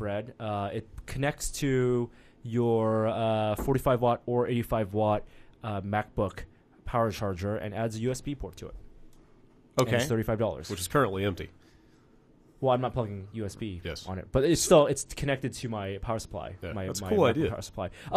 It's only a did a cool video- idea if you've lost your iPad charger, I think. Yes, if you need to rebuy an iPad charger and you travel with your MacBook a lot, then it makes sense. Well, or I mean, it makes that adapter bigger, but at least it's one piece. It's not two different items rattling around. Well, yeah. I mean, when you're in a hotel room or something like that, and I mean, you travel more than I do at this point, but pretty much every time I've been in a hotel room for the last 2 years, there's been one or maybe two outlets, usually in a really inconvenient location in the room. So, and also because of how the power adapter works, the Mac power adapter sometimes it blocks the other outlet, especially if the outlet is on the lamp or something. But also, when you use that, you can't use the longer extension, the power extension cord. Right. So it's not good or bad. It just is kind of the way I look at it. Put USB ports in everything, please. Yeah, I could use more USB ports. Yeah. Yeah, one thing that came out of that quick look that I didn't realize that people didn't understand is that the iPad and many other tablets, actually, because I think the touchpad is like this too, and some of the Android tablets are as well, don't really charge off of a normal 500 milliamp USB connection. No, they need a 10-watt bigger USB They one. need a bigger, a off-spec USB charger in order and to, some in order phones, to charge. like you can charge, even phones, you can charge off a USB connection, but you cannot boot it from a USB connection. Like, really? Like if it's completely dead, it needs to have some charge in it. Huh. For it to Or it just takes charge. a long time? It doesn't even work. Weird. Why are there bobby pins in here? We talked about this last week. I just dropped it. It's on the floor now, but That's dangerous. what about somebody picking locks? Real quick before we get off the subject, an interesting how-to I think would be if you could do it without electrocuting yourselves. Okay. Like the USB enabled like electrical plates that they sell. Like it's like 2 3-prong plugs and then like a couple of USB ports on the sides. You've seen those, right? Like in the wall? Yeah, it's just for home Oh, improvement wow. kind of stuff. Okay. I would be really curious. Like can you wire those into? It's any... easy to swap out electrical plugs if Yeah? you know where your circuit breakers are and treat them very respectfully. Yes. Respectful. Or get somebody else who knows what they're doing. Yeah. Or wear dishwashing gloves. Because I mean, That doesn't do it. That's not good enough. Oh, really? Do not do that. Norman Chan does not represent Tested.com Maybe or you Whiskey should Media. not make this video. But I'd be curious what it's like to install those, because having 2 USB ports next to every outlet would be fantastic. The problem is that those plates are expensive. Oh, really? Because they don't mass produce them, and it's like a no-brainer novelty. Yeah. The people that sell them for a lot of money. How much is a lot of money? Like a normal plug is about $3. It's For more ground than, fault, it might be 10. more than it's like more than 3 times the price of a normal plate. So, I got some Z-Wave plugs because Gina's back's hurt and it's hard we have a couple of lamps that are like it's hard to get to the switches. You have to bend over. So I thought, we have this Z-Wave Logitech remote. It's an old Harmony. And Z-Wave is like a wireless mesh network thing. So I thought I'd be clever and get some Z-Wave plugs, which were kind of expensive. They're like $15 each, $20 each. And wire them up so that like she can remote control the lamps from the remote without having to bend over to get to the floor switch. House is old. It's a Northern California house. It uses this weird central rod thing through the ceiling to deliver electricity to the house, to the rooms. And I can't replace outlets without putting ground faults in. And they don't make Z-Wave ground fault plugs that I can find anywhere. So I bought all these expensive light switches from someplace I can't return them, and now I can't, or power plugs. Now I can't do it. I'm thinking about doing it anyway. But I've also suffered the wrath of a hanging ground before, and I don't ever want to do that again because I thought I was going to die. What was the practical effect of that? I think I've told this story on the podcast before, but maybe not. When I worked IT at the University of Tennessee, we used 10-base-2 networks. So 10-base-2 is a coaxial, kind of like a cable, and you can daisy chain a lot of computers onto one port, basically, which is why they used it, because it was cheap and relative. You drill a couple of holes in office walls, and you could connect 25 computers to one 10-megabit line. It was amazing technology. So the problem came because some nitwit had taken a power strip that had ground plug. The three has the two top plugs which provide AC, and then the bottom plug is just a ground. It was all 2-plug ports in this building. And everybody else had gotten the little adapters and screwed them into the center screw so that it was grounded against the plug. This dumbass had just broken off the end. Why do people do that? And jammed it in. Do that before? Like, how stupid could you possibly be? Well, so Well, it seems like everything works, right? It's deceptive. Initially, yeah, but like electricity is not something to trifle with. You know, like that thing's probably there. I for like a your reason. righteous indignation here, Brad. It is entirely appropriate, and I agree with you. But people are real dumb. Yeah. And a lot of people are bad at acting in the interest of their own preservation, and that of others. Well, so one Awards. of the people on a 26 computer chain had done this. Of course, the network port provided an easy ground from that computer to one of the other computers down the line that was grounded. So when they called and said, "Hey, the network's not working," and I went up there to start unplugging shit and see which one, because the troubleshooting process for this is you unplug, you start at one at the terminated end of the line. You unplug the first one. If everything else is still not working, then it's not that one. You plug it back in and move to the next one. So about the fifth one that I reached around behind it, and my hand locked down around the T on the back of the network card. You're saying locked down, it means like full electricity through my hand, and I couldn't release. Yes, I've heard this story. Like digging nails into the palms and the whole 9 yards. Shit. And I couldn't get it off. Oh my god! Like I couldn't knock my hand loose. So. And I didn't have any tools to like cut wires or anything like that. I was afraid that might make it worse because it could have been going elsewhere. So I ended up like twisting my arm around and pulling it off the back of the computer, which broke the circuit, and I was okay at that point. But it was really fucking awful, and I did some pretty good screaming at the asshole that had broken the thing off. When I found out whose computer it was. Was he apologetic? No, he was a professor, so he didn't give a fuck. Yeah, this was working at the university was a dark time in my life. But this has been a voyage into anyway. I love the people I worked with, but some of the professors were awesome, and some of them were absolute nightmares, and some of them resented having to learn how to use computers, and there were way more of those than the ones that were awesome to work with. So resented having to learn to use computers. Yeah. What will you resent having to learn to use? Direct brain interface. That's the line. I'm first in line. You're first in line for the plug. Yeah, shouldn't that be pretty much plug and play? One would hope. Well, maybe fourth generation. Yeah. Right, you don't want blue screen of death, like real death. There. So we've talked about this before with Gary, but if you could be the first person in the world that got the direct brain interface and essentially have computer superpowers, would you do it? Hell no. Really? It's unproven. In the movies, it always works out. Superpowers. It's not worth dying for. But who's to say it's going to work? Here's the thing. It's never been tested. They tested on a lot of monkeys. The monkeys all survived. A couple went schizophrenic. Who cares? Brad, if I said that, let's say neural interface technology increments every 10 years, like generation-wise, and you to be first in line, it would be when you're 40 years old, but then it wouldn't be reliable until you were like 60 years old, third generation. Would you wait? Or would you use it at 30 years old? Depends on what the effects of the instability are. Like, if it can kill you, then yes. Anything can kill you. Technology is that computer could have killed me. Yeah. I might not be here today. Yeah. This is so off topic. I read there was a thread on the Something Awful forums recently about like post strange ways that people have died. Okay. And it was grim, right? Strange ways people you know. Yeah, people that you know personally. It was the darkest thread I think I have ever read on a forum. How would you read that? It was, I don't know. I was just like, it was like rubbernecking a car accident or something. Just the most random things. Wait, strange ways? Yeah. It was. There were a lot of industrial accidents. There were a lot of like random freaks of physics while driving. Dude, factories are scary. Well, factories are the worst. Scary. Yeah, it sounded like the word, but it was a lot of just like, so-and-so was driving, and the logging truck in front of them, like something came loose and a log. That's just from Final Destination. That kind of stuff, also. yeah. Yeah, but I mean, that happens all the time. The chains break, man. Chains break. Never drive behind really big cars with lots of cargo. Just don't tailgate. It made me feel like the only way that you're safe is like a mile underground in a concrete vault. Yeah, I would do that. There are bunkers that you missile can buy. silo. Yeah. So, okay. Keep your neural interface. I will save up for my missile silo. You're going to miss out on 10 years of awesomeness, of superpowers. I don't know. I imagine people look at anyone and Google them and instantly know everything about them that's on the internet. Except for me, because my name's super common. I can see through satellites. I mean, if you were able to apply human agency to the processing power of like modern supercomputers, like I think you'd be doing a lot more than Googling people.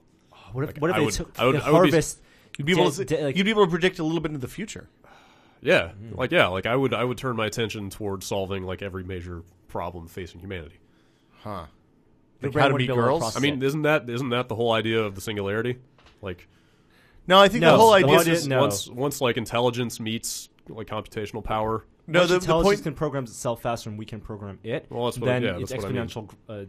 The whole, what I'm saying. the whole IQ. point. The whole point of the singularity is just that it's a point beyond which we can't predict that's what's what going I'm to saying. happen. Like the consequences of that happening. There are potentially a lot of different singularities. Unknowable. The last singularity was before man existed and when man existed.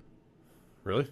Yeah. I guess Well, before consciousness existed and after consciousness existed. Self-awareness. Like what the world was like and what the world was like after. Yeah. So, what the world was like, nature, animals could not comprehend the world we live in now. It's just like we can't comprehend Elephants cry.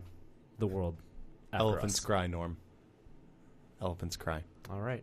Oakley's 3D glasses. We went to see Harold and Kumar last week, or earlier this week. You didn't like Harold and Kumar? I did not like that movie. Really? I think I'm. You enjoyed it on the too way young out. for that movie. No, I didn't. I told Gary I had many problems with that movie. You have many problems with every movie, though. Yeah, it's not for me. Okay. But anyway, I tested those goofy 3D glasses from Oakley, the 3DOs, HD 3DOs. So basically, instead of using the pair of real D 3D glasses they hand you when you go into the theater, these are a pair of sunglasses. Not sunglasses. Things. They're not sunglasses, but they're sunglass frames. They're gas can sunglass frames with radial polarized lenses that work with real D 3D theaters. But you should not wear these for UV protection. You absolutely should not wear them. I think they might work. be UVA, UVB. I'm not sure. They also are difficult to see through. They're not good. Daylight. The point is, they're not very good. I mean, they're really comfortable. It's a really stupid thing to spend. How much would you think you would spend on these? Considering it's Oakley, like bare minimum of $100. Yeah, they're $120. And they I mean, they're not exactly my style. They're a little fashion forward for me. Apparently, there are Asian Oakley designs that fit heads like mine better. That's so racist. I'm just that mean? saying the truth. Like the nose bridges and stuff are different. What? Hold on. Your nose doesn't look different than Brad's. I don't know. Like when I put on the gas cans, yeah, they went really close to my eyes. Well, but that happens. Like my glasses, if I push them up on my nose, they'll go way far up. I don't know. This is what someone posted in the forums. Okay, that's what I read. So everything we read on the internet now is true. On tested.com is true. Okay, definitely true. So yeah, they're $120. They do work exactly as advertised. You shouldn't buy them. It's a stupid thing to buy. They were pimping those at I think I went to an AMD event a year ago, and Oakley had a booth, and they're totally pimping those. Well, so the place to use them, and this is something else that was in the comment thread, is that if you're working on a movie that is a 3D movie and you need to use passive 3D screens to see the movie or to work, like you're working on an editing bay or something like that, so you're editing 3D footage all day, perfect time to buy a pair of $120 3D glasses. When you have a multi-million-dollar budget and you can afford. Yeah, sure. Well, if you're wearing them 8 hours a day, it makes sense.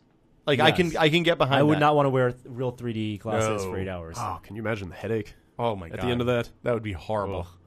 Yeah, just the headache from any of the like that. So the next thing on the list is also 3D. The PlayStation TV that Patrick's been using. We tested some of the 3D stuff. This was kind of neat, actually. Although I immediately had a really brutal headache using it. Whether it's in your mouth. Mm-hmm.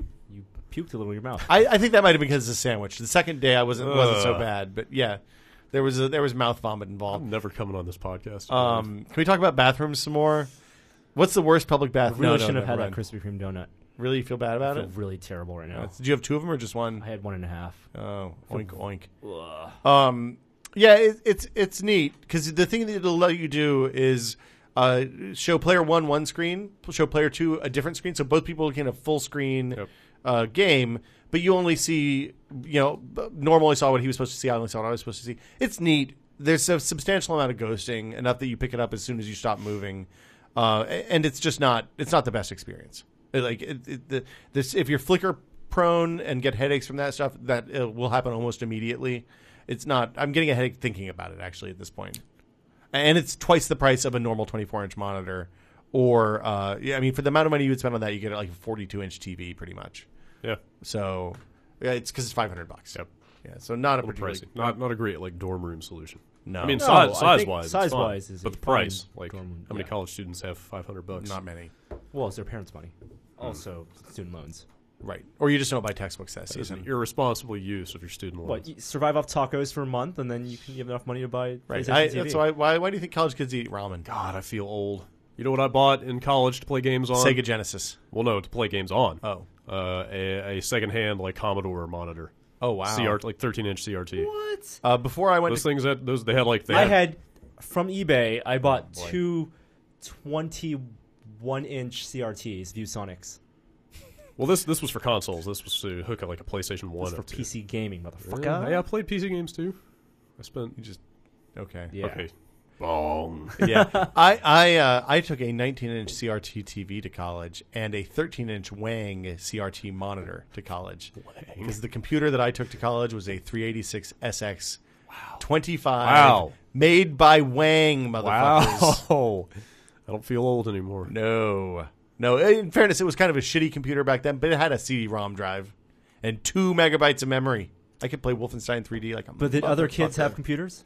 But not everybody. Like, it was one of those things that, like, maybe every 3 out of 5 rooms probably had computers. See, that's the thing. But 2 people per room. So all 3 of us still went to college in a time where everyone didn't have MacBooks. I was going to say I knew people who didn't have computers at all. Yeah, people didn't go to class computers. People took went notes on paper. And people went nobody to had laptops. Yeah, not at all. The kid, that laptop, the cheap like Dell laptop, I think maybe my junior year, people started getting a lot of laptops when Dells got really cheap. Yeah. But most people had crappy Dell desktops. Yeah, it was a luxury to have a computer in your room at all. A lot of people just went to the computer lab to write papers and stuff. I dated a girl who literally wrote out all of her papers longhand and then would go to the lab to type them out and print them. But everyone had printers. I didn't have a printer. All the dorm rooms had printers. Oh, for us, it was you always went to the computer lab to print. I had to buy a print card. I had to put money on my print card. Yeah, that sucks. Swipe it to print pages. We the one kid on my floor when I was a freshman that had a laptop had like a Toshiba Satellite that was a black and white screen, and it was an LCD that was maybe 6 inches across. And it was, I think, $5,000. He was a 1% kid. He was like the heir to a major. But it was awesome. Fortune. The college libraries had the best computers. Yeah. I not real web for us. Everything. Well, I spent the first 2 years of college on like Sun workstations. So hold on, when did you start college, Norm? 2002. When did you start college, Brad? I guess 97. I started college in 93. Okay. So like 93 to 97 was a huge jump because I finished in 98 because I took 5 years because I made poor choices at different places along my path. But yeah, by the time I was finished, like it was the era of the Pentium 2 266 300. Yeah, I built the Celeron A 300 around the time. Or 300A rather. And those were real that was a real computer. Around the time. Yeah, I played Quake 2 and stuff. Yeah. So it was and laptops were just starting to become a thing that like I had a laptop that was assigned to me by work, my first job out of college, that was like a Gateway 300 megahertz Pentium 3 or something like that. It was kind of a POS in retrospect. It was a nice little like 5-pound, 7-pound laptop. Gateway 2000? Gateway 2000. I think they dropped the 2000. Yeah, they did. Last thing, a couple more things. iPhone 4S testing is wrapping up. We're not going to get into that too much, but battery life, assuming you aren't subject to that bug, this is one of the big questions we've had. I don't know how you would know if you're subject to the bug, because I think I am subject to the bug, but it's not. It's not as bad. If your phone lasts all day, you're not subject to the bug. It lasts. It's worse than the iPhone 4, which I used for a year and a half. Did you go turn off all the notifications and stuff? Absolutely. It's the same settings. Then you are subject to the bug, probably. What's the nature of the bug? Is it just processing too much? Yeah, I know, but why is something gets stuck in a loop power going, and it's either notifications or the CPU process that checks notifications is what people think. I don't think there's any. They haven't said, "Hey, this is what the problem is." That's a shame because isn't cycling the battery like that kind of shortening the life? Of maybe not noticeably. I wouldn't. It's not something I would worry about too much because the thing is, the battery's still going a day. It's just it's not like you're doing 3 charges a day. You're doing a charge every. I charge my phone every night regardless. Most batteries are 1,000 charge batteries anyway. Yeah. Second iPhone launch in a row that's got some kind of unfortunate issue. Yeah, but this is different though because the last one affected everyone, and this only affects. And this is software that this is an iOS 5 problem. The beta patch is already out. The other thing is that I've been using it as a phone a ton. It is a much better phone than the iPhone 4 was. Just in the ability to make calls and not have calls dropped. I've said this a lot on the podcast, but I think a lot of the problems that people have with AT&T are not AT&T problems as much as they are iPhone problems because those phones have traditionally had kind of shitty antennas. This one is much better. I can drive from here to the house, a 45-minute drive, and not drop the call the entire time more often than I have to redial someone. So props to Apple for their their dual antenna design. It's a big improvement. And then do we want to talk about like Call of Duty and Battlefield and stuff? Because we like Gary and I have talked about it a bunch. I was really skeptical about the Battlefield. Have you played multiplayer at all? Battlefield? Yeah, not as much as I'd like to because there's a zillion games coming out. But you've been Skyrimmed. The battle log, like all that stuff seems amazing. Like I played probably 4 nights of the last week. I went home after the podcast last week and bought Battlefield and downloaded it. It's weird to launch a game from a web browser. Kind of. I'm still a little bit bummed that I can't figure out how to get Steam to show that I'm playing Battlefield so that people know I'm playing Battlefield, even though other people have done that. I've seen people doing it. To let people know you're playing Battlefield. Because I can't shift tab into... Yeah, you don't get the overlay. I hear the message, and I have to alt tab out to check the message. And you don't play in a window? Not on Battlefield, no. It runs awesome at 2560 by what? 1600. Yeah. No way. Yeah, multiplayer. Single player. Yeah, I'm running it at 1680, 1050, which is really? my monitor, like 60 frames a second. Well, 1680, 1050 is nothing, but 2560, 1600 It's runs. fine. You're on a 580. I better check and make sure that I'm not running 19 by 12. Yeah, because 19 by 12 is stretched. I can't do that. It must be native. Anyway, it's I've thoroughly enjoyed that game. It is all the stuff that I liked about Battlefield 2. Yeah. Like they did a nice job. At least with I haven't played any Rush. Don't give a shit about that. I'll play it at some point, I'm sure. But I've been playing Conquest on the Giant Bomb server, and it is rad. It's fun. Yeah. It is a very good multiplayer game. That's a good server. A lot of people are friendly. And accepting. It's and generally not dicks. It's one of those like how unlike the even when you were piloting them to their doom. Oh, dude, I got in a helicopter. They're pretty cool. And crashed 3 helicopters in a row. People kept getting in with me. Does it help if you call yourself Brad in the game? Maybe. Do you go by name or do you have a handle? I use the same thing as my Xbox gamer tag and stuff. People figured it out, but still. I had like a 6-minute helicopter run the other day. That's pretty good. I know. I was swooping and diving and dropping flares and all sorts of shit. It was crazy. Just, everybody knows that the aircraft are not the easiest things. No. I powerfully dislike the leveling system in that game. The fact that they've attached leveling to the vehicles too. I think it's really dopey that you don't start out with a coaxial machine gun on the tanks and that you have to unlock bombs and missiles on the planes. That's idiotic. Gating your access to really basic stuff that you want is kind of a shame. It's also a shame in such a coordinated team focused game to incentivize behavior in some cases that is not conducive to winning. You mean with the achievements and the and unlocks and stuff? Like a lot of people are just going to play to boost their rank. They don't really. Are there? Yeah, but if you play, achievement servers. Basically, I haven't seen anything like that yet. You mean like people just like on TF2 fast level up kind of stuff? Yeah. I don't know that it's extensible enough. You can like speed that stuff up in that way. The other thing I've noticed is the level progression is feels pretty slow. It's really slow. Yeah. Even going from level 1 to 2 is going to take like several games. It depends on how well you're doing. Yeah, I mean, if you have a good run, then you'll be okay. It's not like Modern Warfare 3 where you're going to. Like leveling in that game. Yeah, I hit level 15 in 4 hours. Yeah, 2 hours. You're gonna gain like a couple levels the first match you play. Yeah. Well, there are certain game modes where you get more points. Period. On Call of Duty. Yes. Yeah, like headquarters. If you want to level, go headquarters. Headquarters is the way to level. Or the dog tag one, kill confirmed. Yeah. Dog tags. There's no matchmaking in that. Dog what? Dog tags. Dog tags. Dog tags. Dog tags. Dog tags. Dog tags. Pick up that dog tag. You dropped yours. Dog tags. Pick up that dog tag. There's no matchmaking on kill confirmed. Oh, that's right. You can't level with it. Jeff pointed that out. It's fucking lame. Yeah, really? It's the two. I think it's the two modes from Black Ops: Kill Confirmed and you can't level up. Gun Game. No. You might be able to level, but you have to play with friends. Yeah, no matchmaking on those. It's almost like a sort of like. Wait. You mean the other way around? Subtle insult to that stuff. I played and got matchmaking with on Blops on Modern Warfare 3. Okay, then maybe they added it to the list because I didn't play last night. 2 nights ago. Okay, I a lot of stuff seems to be in flux with that game. Like the Call of Duty Elite stuff is just now coming online. Right. Like it's been. I mean, go figure. Oops. Like 9-10 million people bought the game. Like big surprise that its servers are crashing. Yeah, I'm not faulting them for that, but they're just now starting to get that stuff working. So it has a thing where you can record replays and then capture YouTube clips and stuff from there, right? Or is that part of Elite, or is that just part of Call of Duty Modern Warfare? Dude, I don't know. I should ask. Okay. Call of Duty Elite is a broad offering. Yeah, it's like the DLC and all that other stuff, like paid tier, and I'm not sure what is what. It's confusing. Yeah. That's the takeaway. I mean, people didn't fully know what features were going to be behind the paywall until the game came out. Right. So Weird. Anyway, you've been playing. Have you? Can we talk about the Skyrim stuff Yeah, that we were talking about this morning? Skyrim review went up this morning. Okay. Like we said, Greg Salmon is he's playing live probably right on now. hour 3, 4. Hour he just started hour 4. Yeah. So he's about a fourth of the way through his third of the way through. He's playing for 12 hours. Yes. That's a lot of Skyrim. I think playing Skyrim for 12 hours is easier than podcasting for 12 hours. Oh yeah. Yeah, no doubt.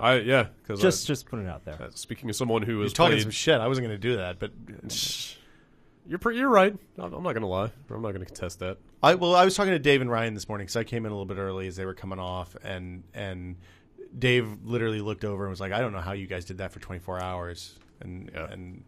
With no game to play. They came in and worked a full day yesterday. Yeah, and that's crazy. And just didn't go home and just stayed here and even went and had some beers. It's crazy. And then came back and started playing those games at midnight. Going to get beers was the mistake. Dave looked absolutely ruined this morning. He was collapsed on the couch. Yeah, when they at 7:00 they were like, "Oh man, this is terrible." I said, "Oh, you think it's bad now? Wait 3 hours. Good luck, buddy." So Ryan and Vinny took off a while ago. That was the right thing. I mean, we all came in at 7. Yeah, it was the earliest I've ever seen people here. I was up getting that review ready till 1 last night, and then we were all here at 7 for the.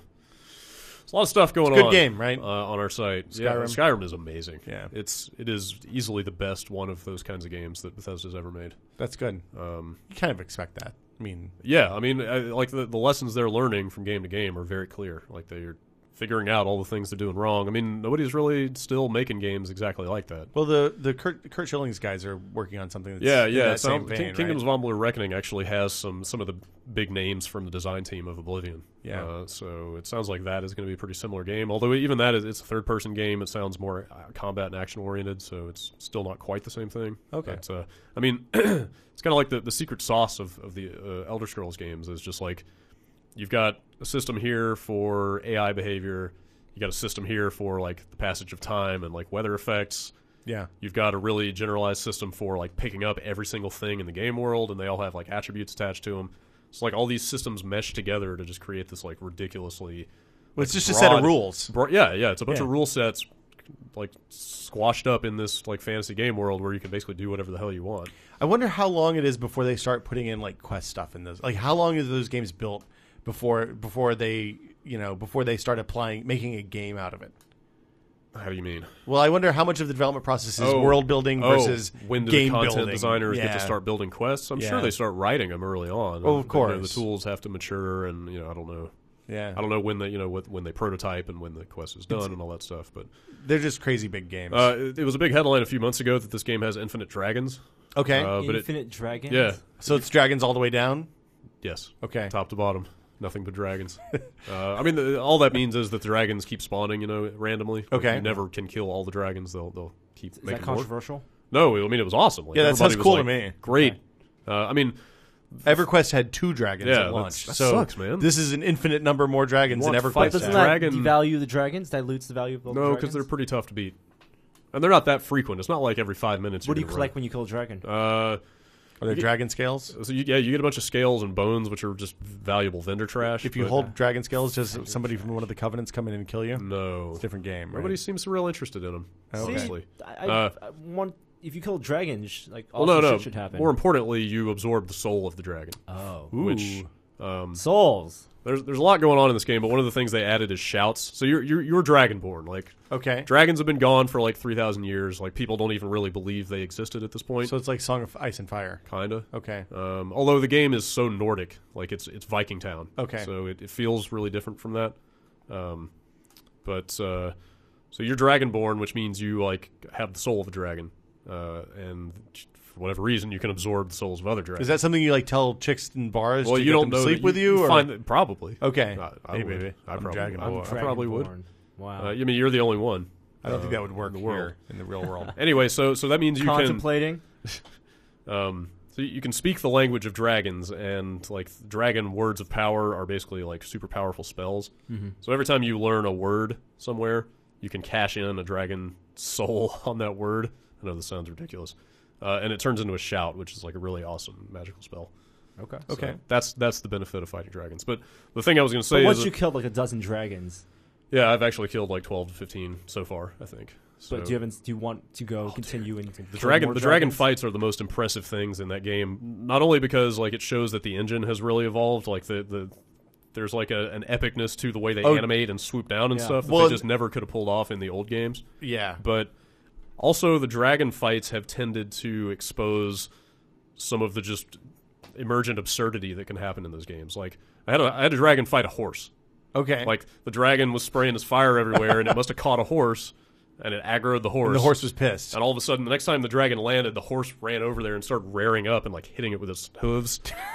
And did enough damage to make the dragon focus on the horse. So then all of a sudden, I'm no longer in this fight.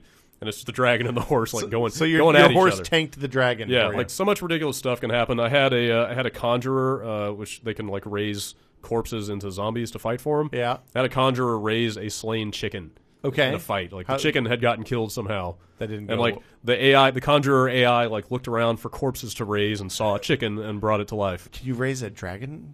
No, because they kind of disintegrate. Okay. When you kill them. You have to have a body left. But I mean the point is like some really crazy stuff can happen in these games, and it's like almost become part of the charm. It's like a playground. They're a little bit broken in a way. Yeah. But yeah, I mean just everything about the game is really good. Cool. I highly recommend it. Okay. And I'm sure you'll be talking about more on the Bombcast on Monday. Yeah, we actually haven't had a chance to properly discuss it yet. So. Well, you've been playing for a while now, it seems like 60 hours into it. It's a lot of Skyrim. Still a lot I haven't done yet. But fun. Like, sometimes you play games like that in a concentrated way, and it's not so fun. And yeah. I've always been of the opinion that their games, the best things you can do are just, like, dick around, ignore the storyline, and just find stuff. So I did, like, 30, 40 hours of that. And then at some point I was like, I have to write a review of this. Yeah. So then I just had to like mainline the entire story. Yeah. Which is not ideal, but you know. Well, but now we have a review, and it still has all of the same kind of like. If you played Oblivion, there's still a lot of familiar stuff. Yeah, but it's all better. Okay. Everything that was bad in Oblivion, just about, has been addressed. With the exception of the combat is still a little bit spammy. Yeah. You kind of flail around a lot. There's no Wii Motion Plus there. There's a little bit more finesse to it. Okay. But that's still kind of a weak point. But like the generic dungeons from Oblivion are totally gone. Like all the dungeons are uniquely designed. Most of the dungeons have like kind of narrative elements in them. Cool. Like the vaults and stuff in Fallout. Yeah, it's very much like the stuff you would find in Fallout. Cool. It's just so much fiction everywhere you go. Like you're constantly discovering new stuff. It's an amazing game. Excellent. Well, should we take some questions, gentlemen? Sure.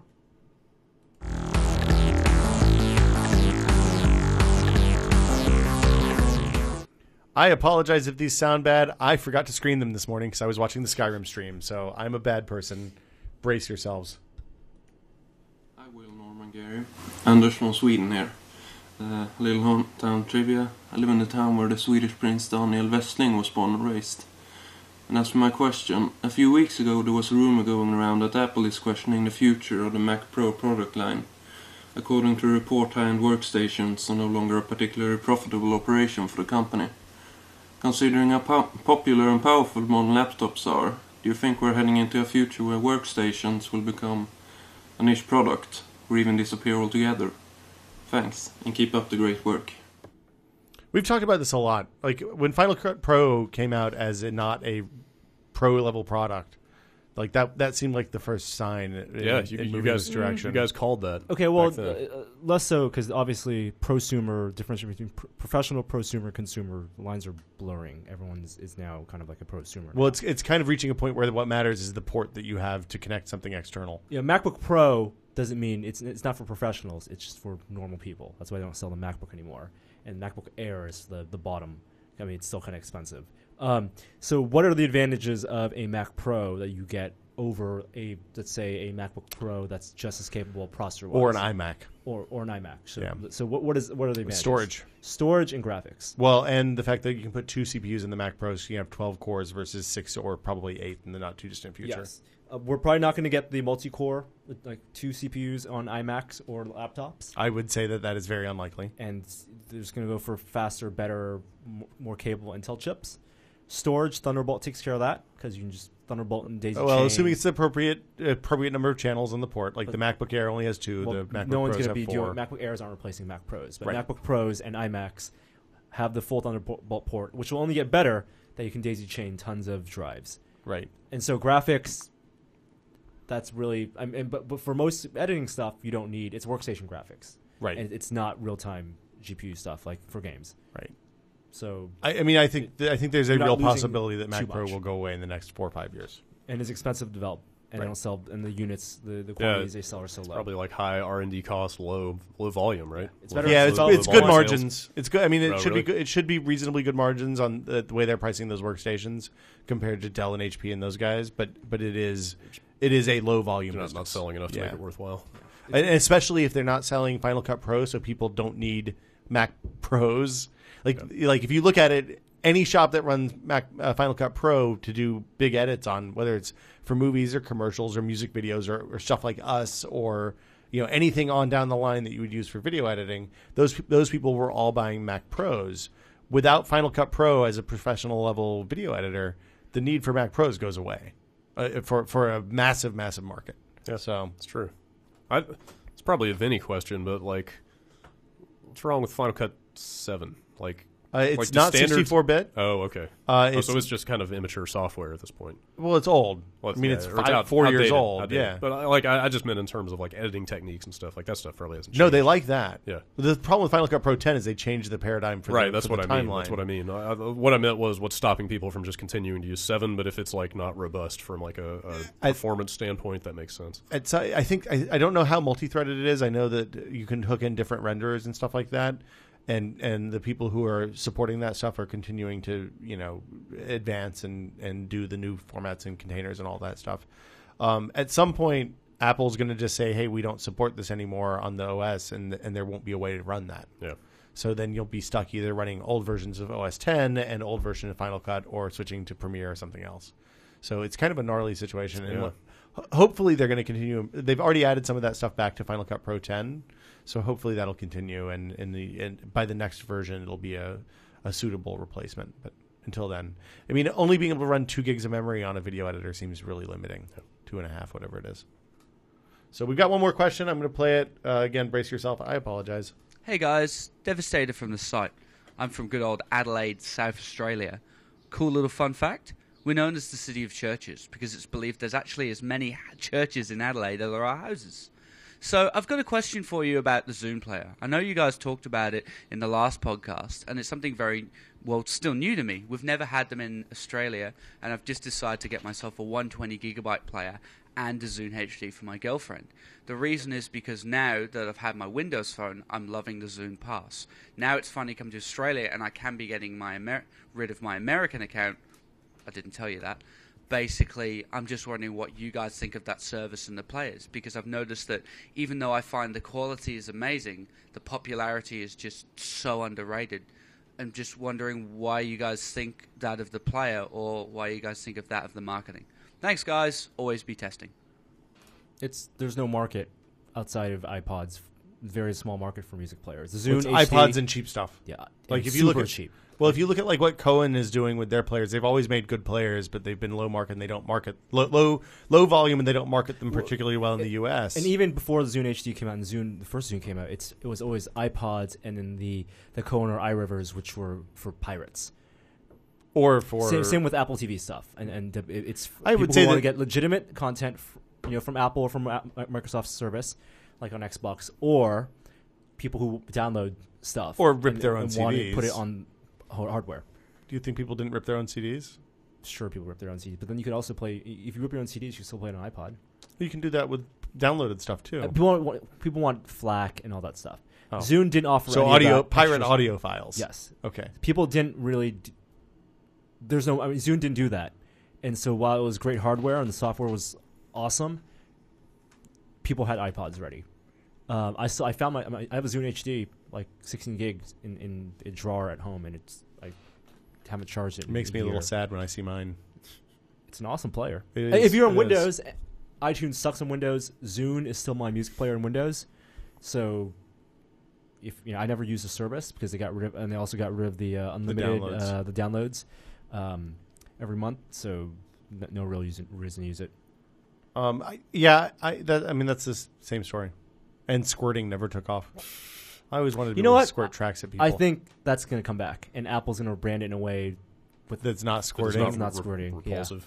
Right. Hey, Brad, I'm going to squirt some stuff over to you. Actually more it's likely called Google. AirDrop, actually. I think Google's going to do it with NFC and Google Music. So it's going to be tapping phones together and then using Google Music to get the files.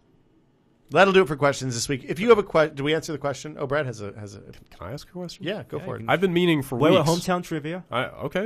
Dude, I know the drill. I've been meaning for weeks to send a question in because I have one. And I thought I would be all cute and just record it and send it in like a normal listener. That would have been really funny. Because I totally played it. I am. I listen every week. But thanks, Brad. I listen to your show every week, too. Thank you. It's best when you walk into the office. Yeah. And I bump into you in the street. Pretty much every day that I walk in here, I am listening to your podcast as I walk in, and you're sitting there talking in my headphones and also in front of me. It's kind of surreal.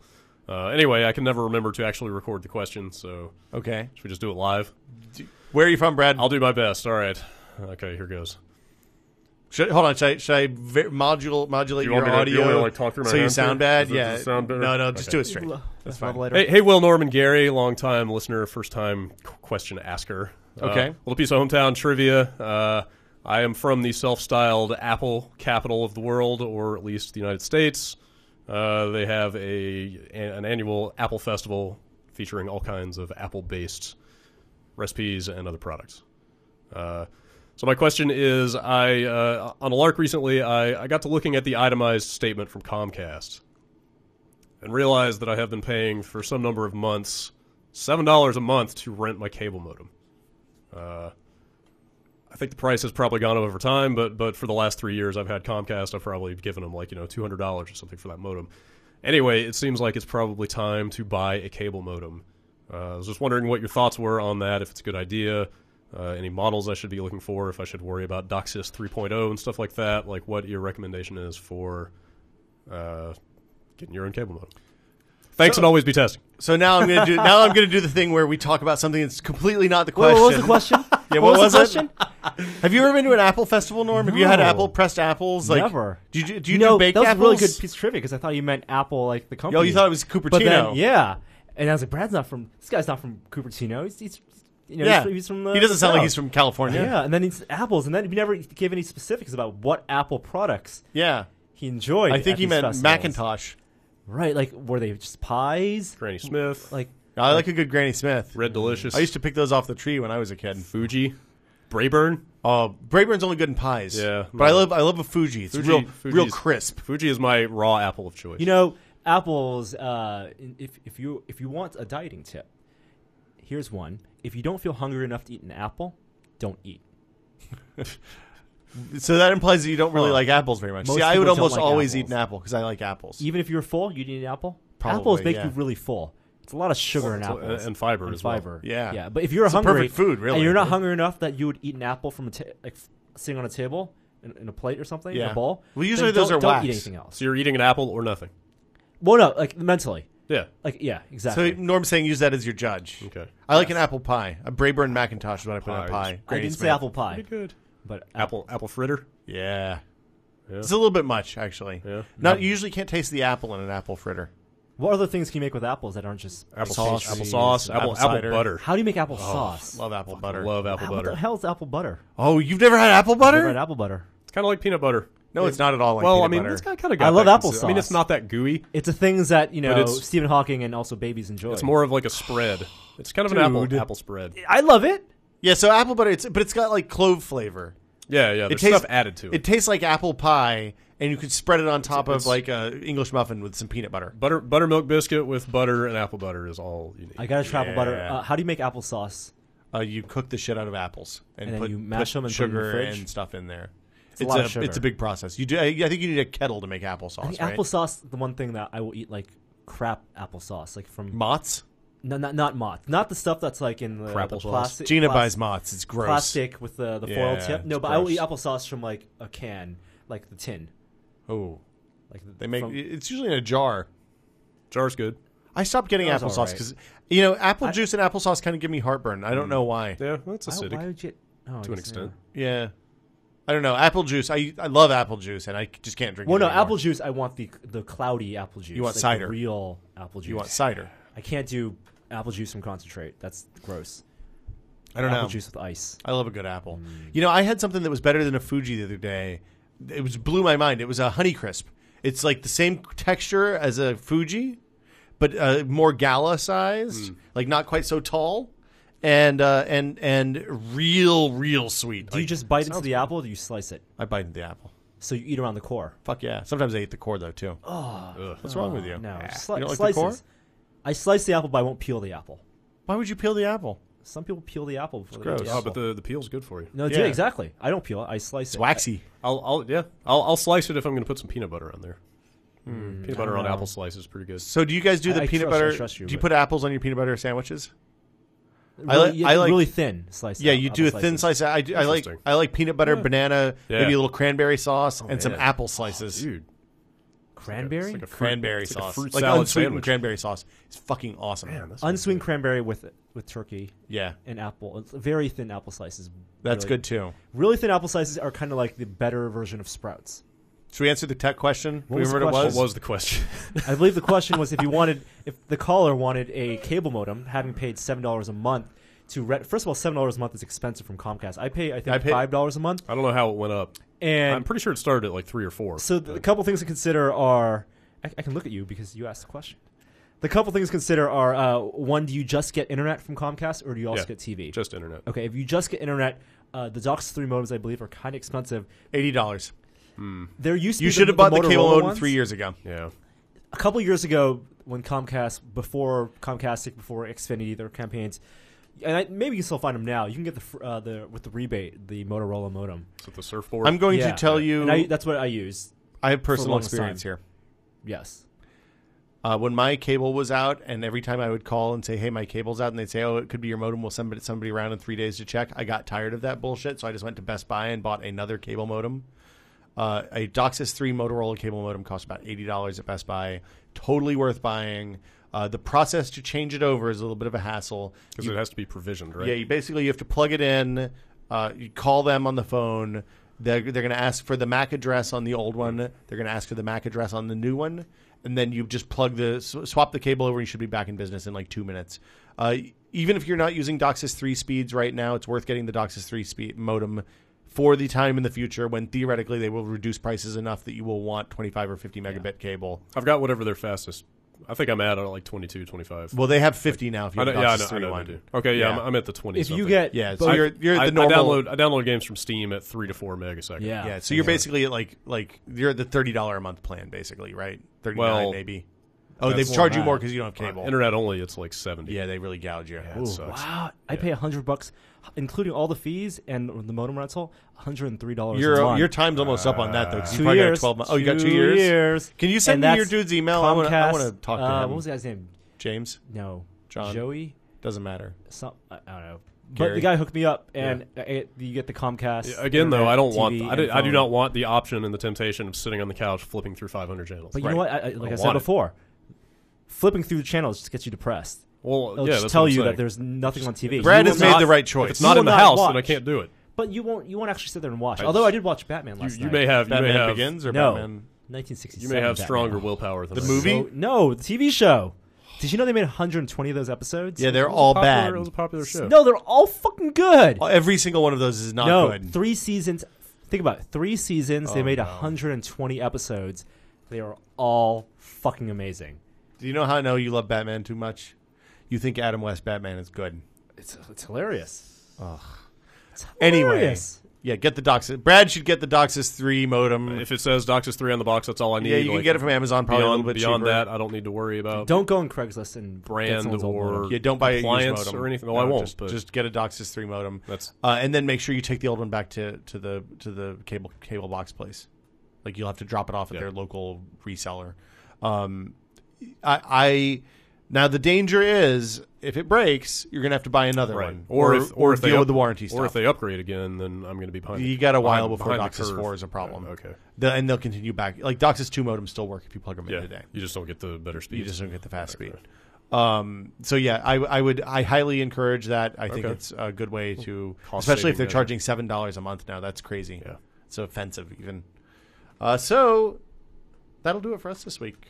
It's been another episode of This Is Only a Test. Gary may or may not be back next week. I don't know. He's doing Hollywood stuff now, so we're in the busy season. If he doesn't come back soon, we're just gonna get. I'm gonna make a soundboard that's just Gary yelling "fuck off" and also calling me an fast. asshole. Yeah. Well, he only said that once. In fairness, Were you around when he did that? Had you already? That was left by October then? cast. Yeah, I think it was before I came back. Because you were in late, right? Yeah, I went on at like 11. Oh, right. Because you came in when the fine folks from Double Fine came back. Yeah, they sent us some codes. I sent codes out to several people who had donated to the Oktobercast. Yeah, that was cool of them. And we're on the Child's Play page now. Tested is. Yeah, we're platinum sponsor. Platinum tier. That's awesome. The highest tier is screw you on live. Hey man, it's I know they donated reason. money. Yeah, as well. they gave money too, man. Be nice.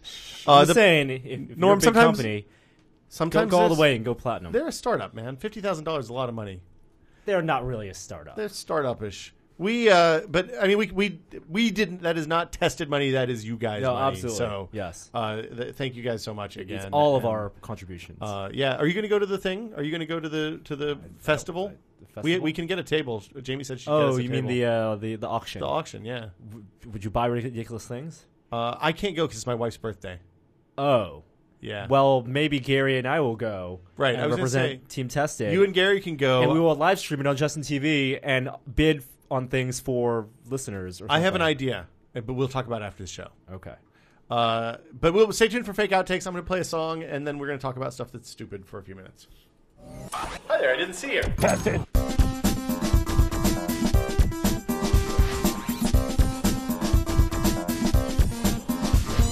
Silver Chan, do you have a pulse? 98 beats a minute. That's way too high. Tested. That looks like an iPhone wallpaper, Norman Chan. Paint a word picture. I'm showing Will an awesome picture of the 60s. Is that the 60s? Or that looks like the 70s to me. No, I think it's the 60s. Sunglasses 69. look distinctly 70s to me.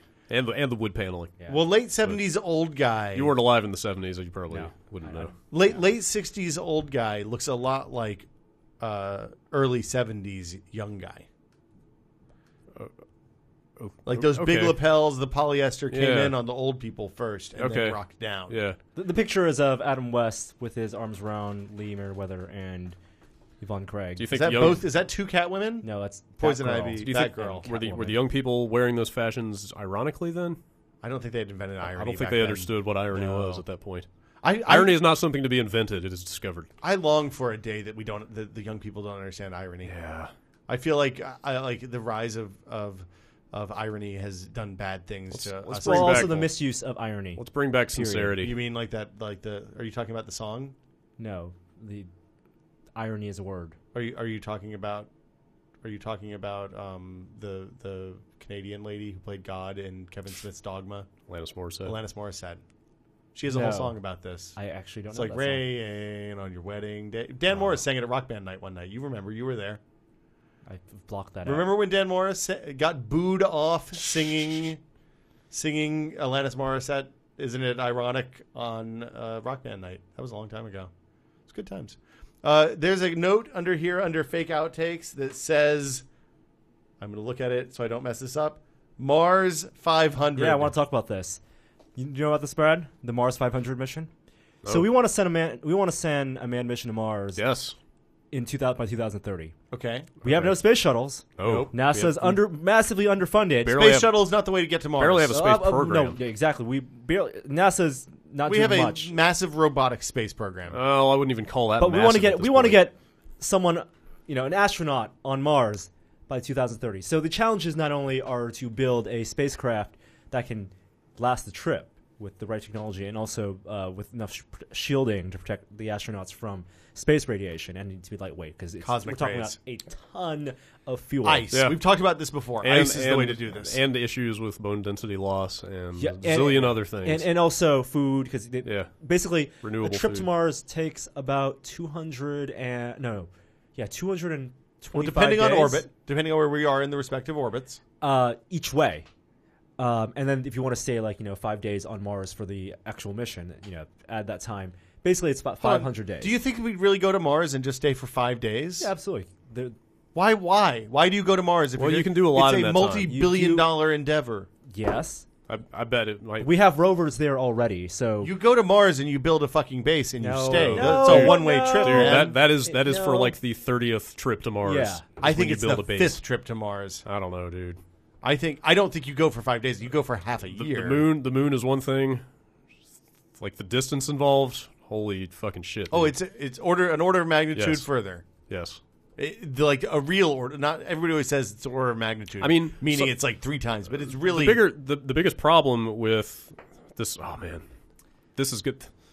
This is going to sound almost sociopathic or whatever, but I don't mean it that way at all. But the biggest problem with manned space exploration is the potential for loss of human life. Yeah. Like if you cut that out of the equation, it wouldn't be such a big deal. We don't have a taste for it If anymore. you didn't care that people died in space. Sure. That's why robots are great. Well, very few people Absolutely. have actually died in space. You're right, very few, but most of them died on the ground or on the way shortly- there or on the shortly way after Yeah. Yes. reaching escape velocity or whatever. But all I was going to say was like things go wrong orbiting the moon, like Apollo 13 Oh, or whatever. you're talking about You can get those guys- Nixon's other speech. Yeah, there's a chance you can get those guys back. Like something goes wrong. Once you leave orbit, everything you have to have all the contingencies planned. Yeah, Like you're right. There's no rescue mission to Mars. Yeah. There was no rescue mission to the moon. you're right. But the distance was small enough that there was some potential for recovery. Not if they no. The thing is, the Apollo 13 guys saved themselves. I mean, Well, I know. with I massive know. support staff. I know. Had they not figured out a solution, they were fucked. You're right. They would have died halfway totally to orbit. right. But I think that the odds have to be massively smaller once you're that much farther away. Well, instead of it being a 3-day trip, it's a 200-day trip. Right. Which is a significantly longer period Well, of time. what I'm saying is you can survive without food for 3 days. Yes. If you can, maximize your orbital energy or whatever the hell and like slingshot around and get back, like you can make it without food. Right. But I don't think NASA is going to send a team to Mars and also have a backup rescue team just in case. No. I mean, if something goes wrong, You sign that's up for it. that and you know the risks. Yeah, exactly. I'm just saying baby steps. The first few missions are. Yeah, but that's why- Way to quote Contact the day Oh, really? after Sagan's birthday. Did I really?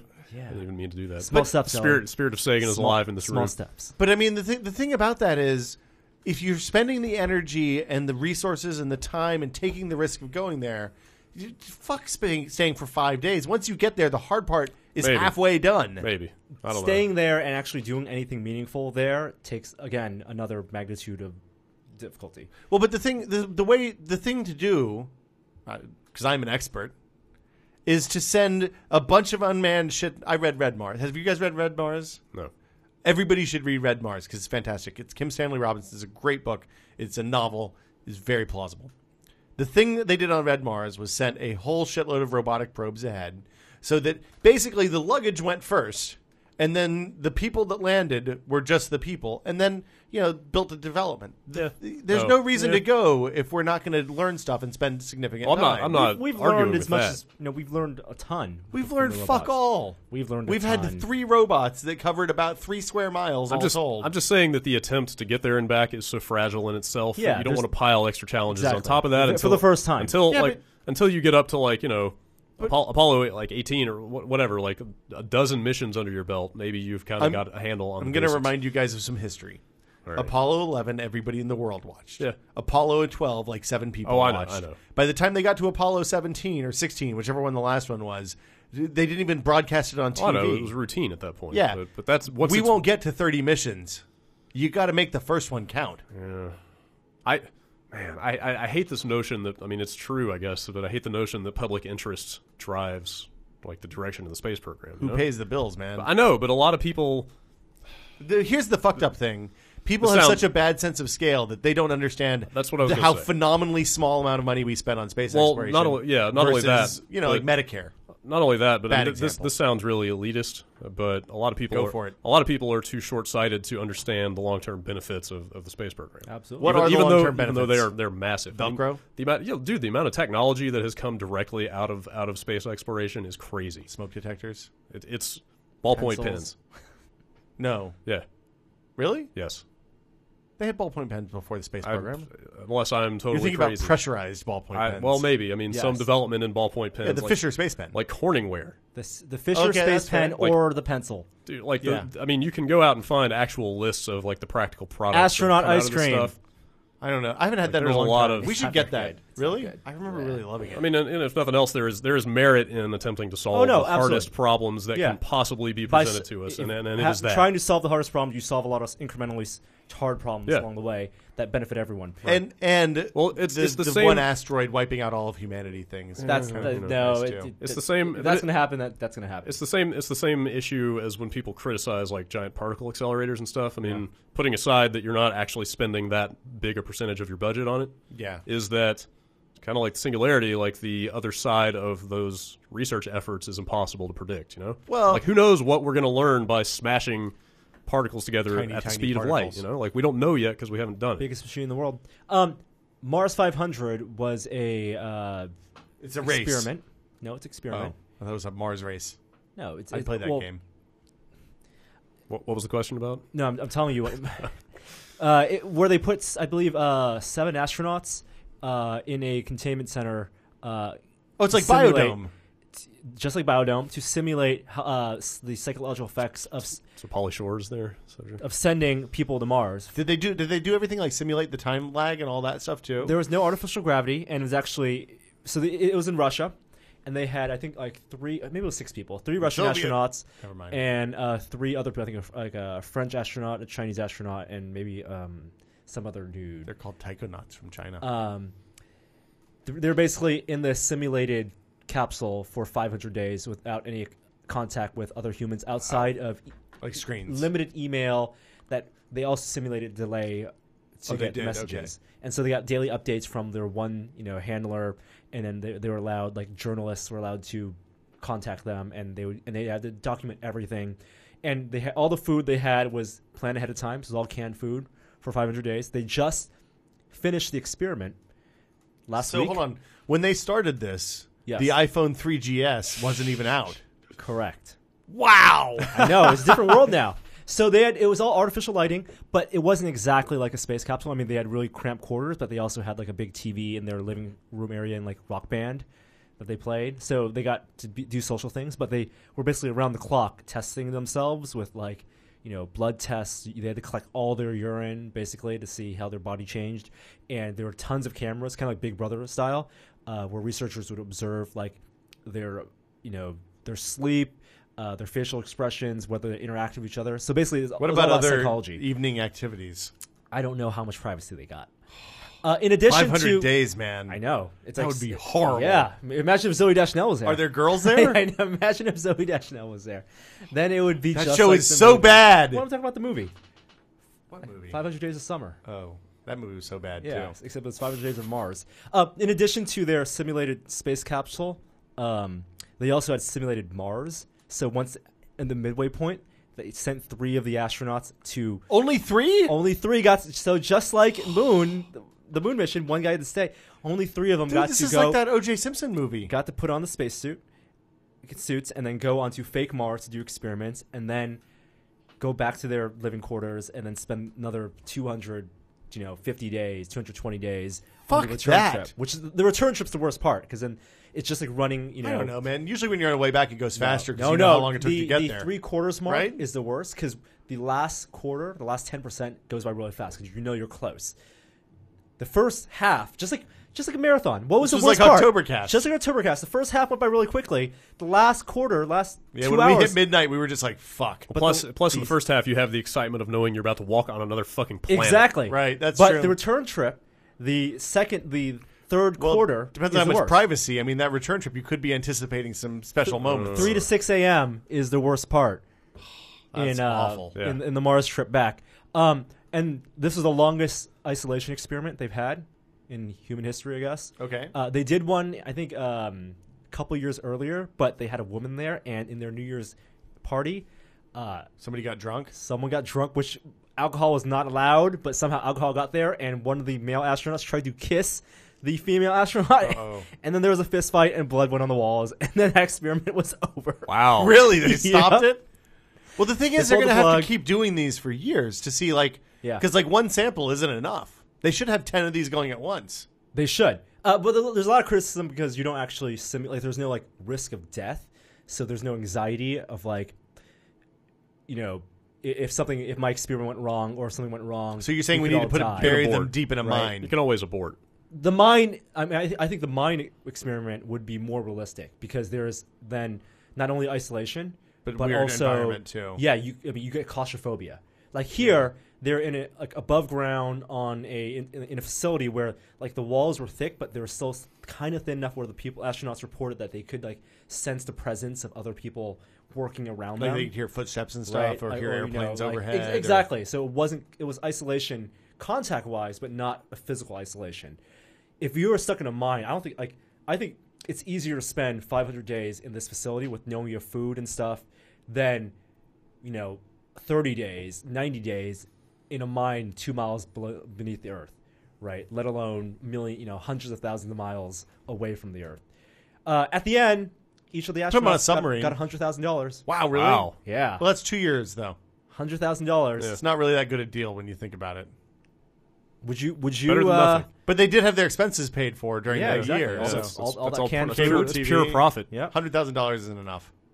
How much would it 2 take years of your life. for you to? But again, spend that's a year and a half of your life. Do you pay taxes on that? Probably. I think it's direct from the government. I'm sure. Federal employees pay $100,000 tax free when you haven't paid your living expenses for the last year and a half. That's pretty good. Do you have an Xbox? Depends where you are in your life. They had an Xbox. They had a Rock Band. There are photos of them playing Rock Band. So they've been playing Rock Band. They're going to come out and they're going to think they're going to be so good at Rock Band and be so sad when they find out that nobody cares about Rock Band anymore. How long do you think it would take to download the new Shadow Complex over like interplanetary internet? Oh, never. Is there a new Shadow Complex? No, I'm just saying. The hot new XBLA game comes out. It doesn't work. It's too slow. There's no way, right? Yeah. Well, I mean, you can send data. Yeah, but the NASA's not going to sign up for that. They're not going to be like, oh yeah, we're going to dump out Sonic Generations to you. You got to be really psychologically like sound. What if you or a sociopath or a complete psychotic? No. Sociopath would work. What if you chose Sunshine proved that sociopaths do not work. What's Sunshine? That's the Danny Boyle movie. Danny Boyle sci-fi movie, which is you're right. Pretty awesome for most of it. Yeah, the first two slightly less awesome, and then gets 20 minutes. Pretty awesome again at the very end. Yeah, it has pretty awesome. I like the end. I liked the stuff with the Cillian Murphy character, like the last shots with him. I wish Danny Boyle would make more science fiction movies after watching. Like I didn't come up with this, but I read some more analysis of the end of that stuff. Well, it's all in his head. It's not real. Well, another interpretation that I was reading was that like that thing accelerates to the point that he starts experiencing relativistic effects, like time dilation and everything. No way, dude. I don't know. No, because then I mean, it's pretty far. It's pretty far. Yeah, well, who knows? No one nobody experiences knows. relativistic effects. Know. Your molecules, your brain cells. I know. Well. It's all far fetched and kind of pseudo-scientific, but it's kind of thanks Wikipedia. But it's poetic. Thanks forum. Whatever, man. Scientists. It's art. Magic, man. I would not want to be locked in a room with 6 people. For depends who it was. 500 years. 500 days. Are there girls there? If they were all girls, well, that's okay. I don't know. That didn't work out that well in Fallout. I guess the all girl and one guy vault. When did this turn into like interplanetary harem anime? Well, you are the anime editor for Giant Bomb. Shut up. Anything else we want to talk about? I feel like we've kind of reached where are we we should visit the Microsoft store. Oh yeah, that opened today at 10 o'clock. 2 hours ago. Opened they had a store in Arizona and they opened a new store. I guess that was their second store was in Arizona because the first one was in San Francisco, which they closed at the Metreon. Right. And then they opened a new one in the Valley Fair Mall in San Jose. They lured people there to check out the store by giving away tickets to Black Keys, awesome band. Also, one of the Jonas Brothers, one of them. And basically, from all reports, the people waiting in line were guys in their 20s on their iPhones. So it was just dudes who like waiting in lines. Dudes who like waiting in lines. And like free tickets to shows. And like free tickets. and wouldn't even take like the free T-shirt. The Windows T-shirt. No, that's cool. I have enough car rags. Yeah, exactly. We should go drive down there. We can drive, you want to go on a field trip this afternoon? I have my car. No. Let's go next week when I have the my Clout car. Oh, you're gonna get you got a Clout car. Norm's clout is high enough that he got a car. How many thought leaders can you cram into your tiny clout car? Right. I'm not a thought leader anymore. No, under the new regime. Oh man, I haven't even checked. Dude, clout is so fucking stupid. It is powerfully stupid. Oh my god. I did get a car to borrow for 3 days. All right. I'm not even going to name the car because I don't want to give them. I don't want to give them the pleasure of like actually marketing. I think we should go on like a horrible road trip someplace that we've Yeah, never as go. I said, as long as the car is full tank of gas, fuck yeah, I'll get a free car for 3 days. Right, it's not mileage on your car. Exactly. Hey, something I forgot to mention is this is only tested on Stitcher now. Have you guys used Stitcher? Nope. It is so you know how podcasts you have to download them to your phone or to your computer and then sync and all that, and it's a big pain in the ass. I do. So what Stitcher is a service that does the downloading and then streams it across your data connection to you, so that instead of having to manage all the downloads and stuff, you can just say, hey, I like the Bombcast and this is only a test and Twit and whatever else, and it'll queue them all up and just play them in order. The cache on your phone? It caches on. I don't know how the caching works. I haven't looked at it that much. But basically, if you have an unlimited data plan, it's an easier way to access podcasts, since iTunes does a spectacularly bad job of it if you don't want to pay like $5 for Instacast or one of those apps. Are data speeds sufficient to start listening to podcasts like more or less instantly? Yeah. When you want to? Yeah. I mean, considering that most of the podcasts I listen to are 64 bits, kilobits per second, or they're like VBR low mono. So yeah, sound quality is not as good as on the native stream, but it's pretty good. It's convenient. I tried it out. They contacted us and asked us if they could add us, and I was like, yeah. So we're there. If you want to, the app is called Stitcher. It's on the iTunes. We should do a Mars 500 simulation, or at least Gary, me and you can do it well. I don't want to be with you guys for 500 days. Not 500 minutes. That's only 8 hours. Dude, if you did that We've soon, done that. If you did that soon, then by the time you got out, the new consoles would probably be on their verge of coming out. What if we missed it? What if we fucked up? What if they come out next year instead of the year after next? Could be real bad. Could you stay in this Better room for 8 software hours? library. No, it's hot as balls. Well, I'm sure Mars is hot as balls too. No, Mars is pretty cold. Yeah. Well, It's thin this air. It's room- carbon dioxide. Maybe not this room. What if we got a big block of dry ice and put it in the corner so that it got all carbon dioxide in here? Yeah. Then I would stay in the room. Cool. Lots too. of canned food, Well, you can't take canned food to space. That doesn't. It's too heavy. dehydrated food. Yeah. and Astronaut lots ice cream. of dehydrated food, and then some water. Yeah, and a ice. stove So as hot the plate. yep. and an exercise bicycle. Oh, you need those. Yeah, Yes. Sterno. and a hamster wheel. What's one of the hamster wheel for people? I don't know. I don't think this is a good idea. I think this is going to end up with somebody getting killed. 3 people, there's always an outgroup. You got to have an even number of people in space. Ooh, yeah. Factions.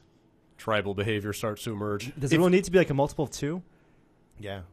I or don't know. not even like a multiple of 2? Like, like 3 is not the right number. Wait, don't 'cause- you need a tiebreaker? No, the problem with having 3 people is you always No, have 2 people as against in- 1. see, the more people you add, the less that becomes a problem because you get like multiple interlocking circles. Sure. in space, it's not a democracy. Right, somebody's Like, in charge. If you watch Sunshine, I love like how they figure it out. It's about like there are people who are more valuable than other people Yeah. because of the mission. well, and because Yeah. of the things that they know.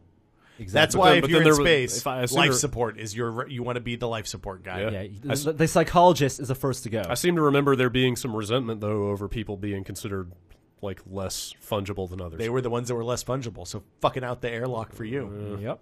Did they kill all those people? I can't remember how that movie ended. I need to watch. There that was again. definitely one guy who was the wuss who although he was in command or command fell to him, he was the most expendable and he did not want to die. That's right. Oh, that's right. Yeah, That's right. Yeah. And he did die. His head exploded. right. Ugh. He went to the suntan room. No, he it was their 2001 airlock moment Yeah. between don't the know. 2 ships. Yeah. We should not lock each other in the room. 5 people. I'm fine with that. Let's not do You're that. in. Oh, No. you're not. You don't want to do it. Yeah. What if there's an Xbox there? No. Keep talking. Okay. Not going to cut it. You have a PS3 too. What, Skyrim? 3DS. 50 hours. I don't think It could be the so. 50. We tested 50. Just play 50 hours of Skyrim. I don't know about that. We have to up the ante next time we Eat applesauce. Oh boy. Get Zoe Deschanel there. Yeah, I'm in. Okay. I'm back. Man, Don't tell my that would be the wife. worst. Like, even you say that, but if you were trapped in let's say a house Yeah. with Zoe Deschanel I think I'd probably want to kill myself in like 3 for days. 500 days, If that show is a documentary, I want nothing to do with her. She's crazy. right? It's just gonna get awkward and more awkward and more awkward. Not, If that's well, I don't know. It's bad news. yeah. Everything about this idea is bad news. That was by the way, the day that they announced that she was divorcing the guy from Death Cab Oh, really? was the Yeah, series. no longer. Yes, was the creepiest series of tweets I've ever seen on the internet. From just everybody you know? Just everybody's just like people? Yes. Nobody in particular. There were a lot of people that made comments. Now I have a Best shot. day of Daniel's life. Yeah, it was a high point for Daniel. Matt Braga was excited. People are crazy. Yeah, it was gross. Anyway, that'll do it for us this week. Unless anything else you want to add, Brad? What have you been doing lately? Oh, I know what you've been doing. You're boring. Skyrim and more Skyrim. You got new headphones. Yeah, I'm wearing the Bowers & Wilkins P5 headphones right now. Are you liking them? On Norm's We didn't talk about them and what you tested. They're great. Yeah. I think I wore yours twice for about 5 minutes each, and then went out and bought a pair. Super comfortable. Yeah, sound really nice. Like, do you find that the closed head obstructs too much sound, or you like the comfort? And outside feeling? sound? Yeah. No, that's one of the reasons I got them. Okay. I mean, it it gets pretty noisy in this office. Are you wearing them on the bus and stuff? Or no, just these don't leave the office. They're too expensive to take out into the wild. Yeah. Yeah, I got them to block out the chaos here largely, but they also sound fantastic. Yeah. A lot of people said don't use them as gaming headphones, but they're a little tuned high. I mean, yeah, they're a little bit on the high end. Maybe I don't want to say tinny. They're not tinny, but no, they're not tinny, but they do. There's not a lot of low end. Yeah, not a lot of bass, but there's a decent amount. Yeah, but enough. You EQ it up a little bit. And you get what you want. Modern Warfare sound pales in comparison to Battlefield. Really, I found that to be the case. I've been playing single player and bullets. Just like everything sounds muffled. Well, and just to be clear, Call of Duty has good sounding weapons. Yeah, it sounded fine before, but it's weird. I haven't seen people criticize Modern Warfare sound, but I have seen several people say that Battlefield's is just like flat out amazing. Yeah, it's really Rage had really good weapon sounds, but like War is supposed to be deafening. Yeah, yeah. Like Battlefield is what you show off your home theater with, is what you're saying. Well, I play with headphones, but yeah, home theater. Okay, we'll be back next Thursday with another episode of This Is Only a Test. See you guys later. I'm stopping the show. Wow, how to get past 2 hours? Oh man. Where it's really 2 hours and 25 minutes. Sorry. That's okay.